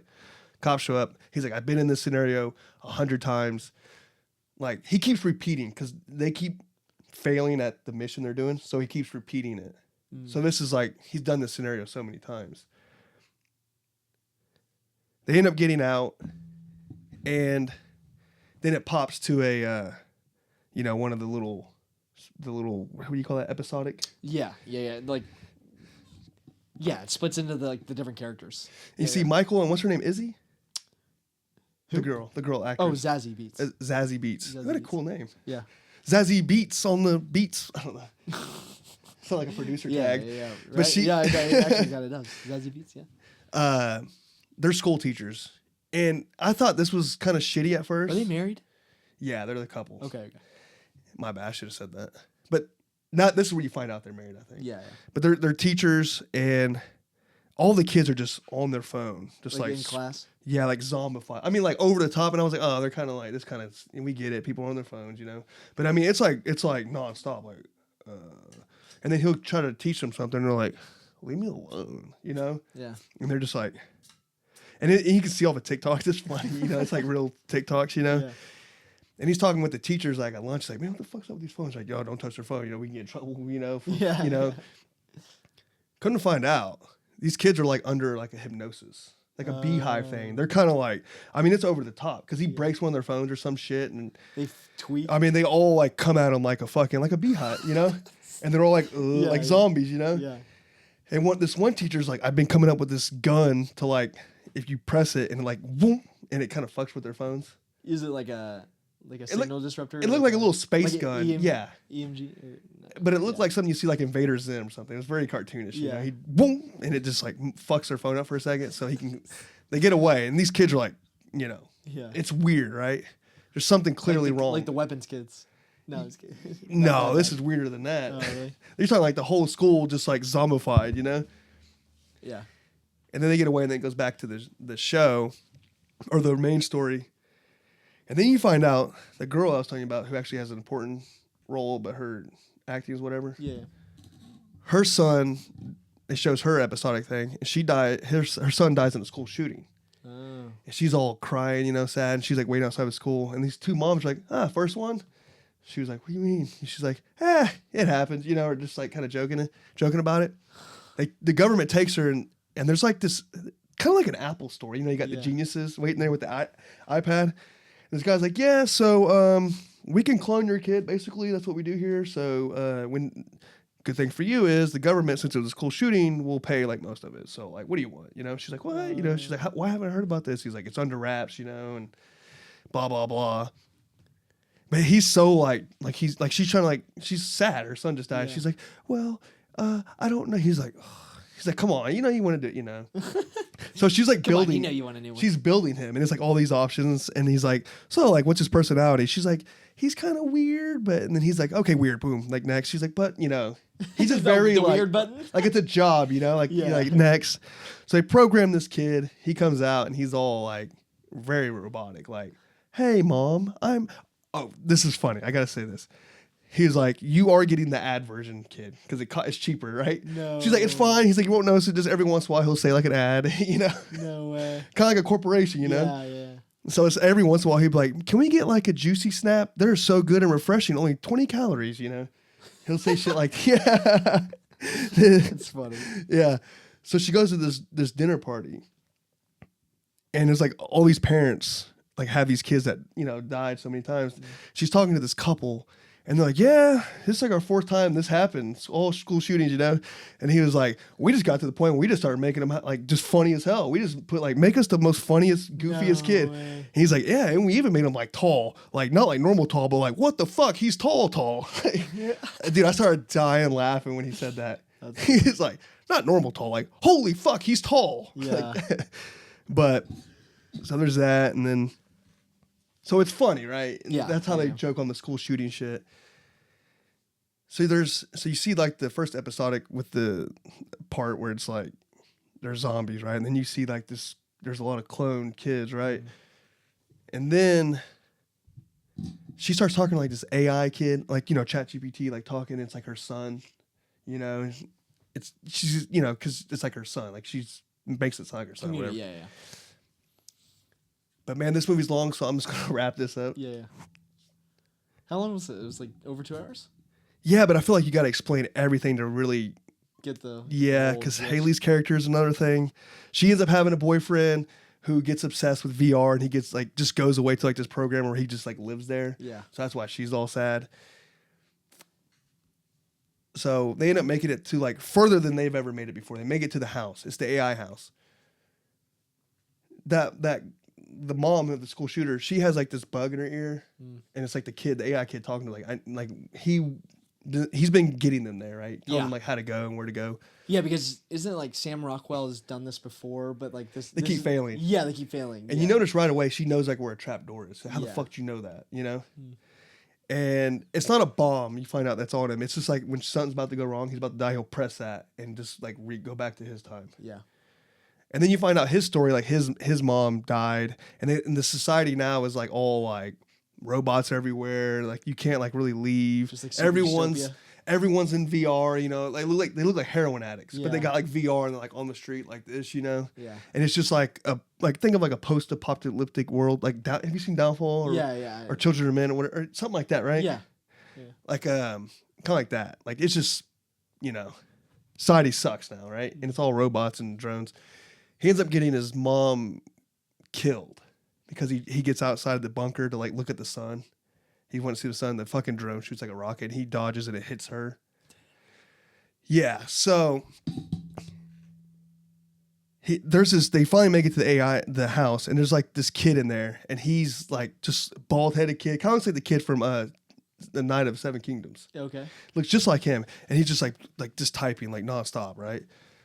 He's the AI kid, and they need to like defuse him, so they got like this, you know, Microchip thing. Yeah. Flash drive. yeah, Yeah. that he's got from the future, right?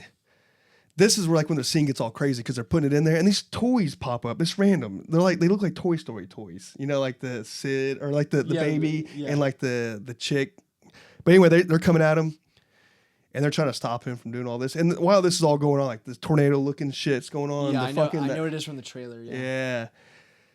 So they end up stopping it, right? And everything's good. They leave the house, and everything's going back to normal, right? They defeated the AI thing. And then Sam Rockwell's character, he goes to Haley's character, and he's like, just telling her about all this shit, and that's his mom. Yeah. I kind of figured one of them would be his mom. You end up finding out like that's his mom, and yeah, it's just crazy. That was a cool little twist, right? Yeah. But then he's like, oh shit. He's like, something ain't right. This ain't right. And he fucking hits that button and goes to the future. And then she's like, what the hell, you know? And then she starts, you know, everyone's like rejoicing. All the kids are like starting to like, you know, they're off their phones. Yeah, be chill again. Yeah. And they're all like in this, because they've been trying to kill them, you know? But then she realizes like, oh fuck, we didn't win. Like this is still fucking AI that's happening. Because like all this weird shit's happening, right? Yeah. And she's like, oh fuck. And then it flashes back to the diner scene. And then he comes in again. And he goes up to Haley's character, and she doesn't know what, you know, it has to restart all over again. He's like, all right, you're joining me. You're helping me. I got a better USB or flash drive now. This one's going to work. She's like, who the fuck are you? You know, he's like, trust me, you're coming with me. It's going to work out. Let's go. You know, he's doing the whole thing again. And then it ends. Really? Yeah.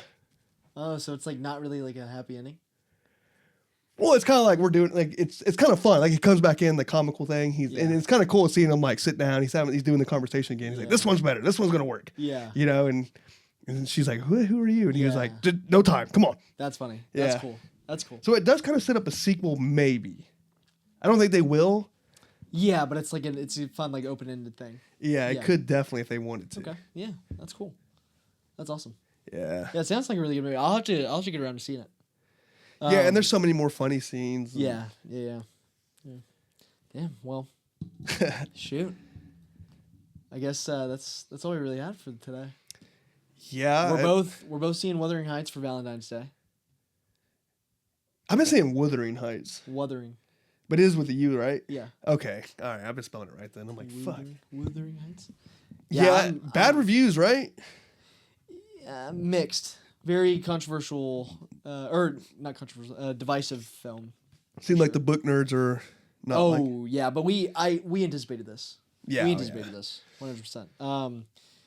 Yeah, I can't wait to absorb this slop, brother.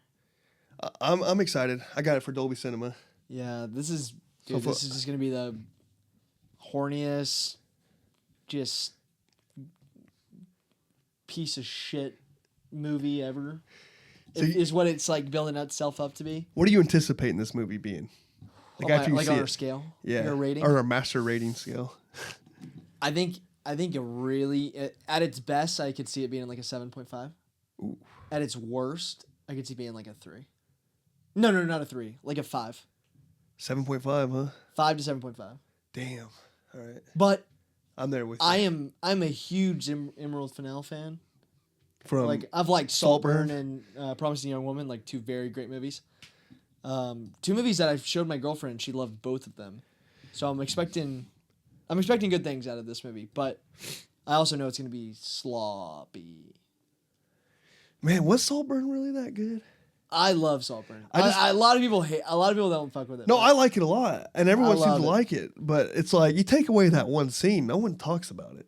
No, I think it's it looks incredible. The cinematography's insane. The style's really great.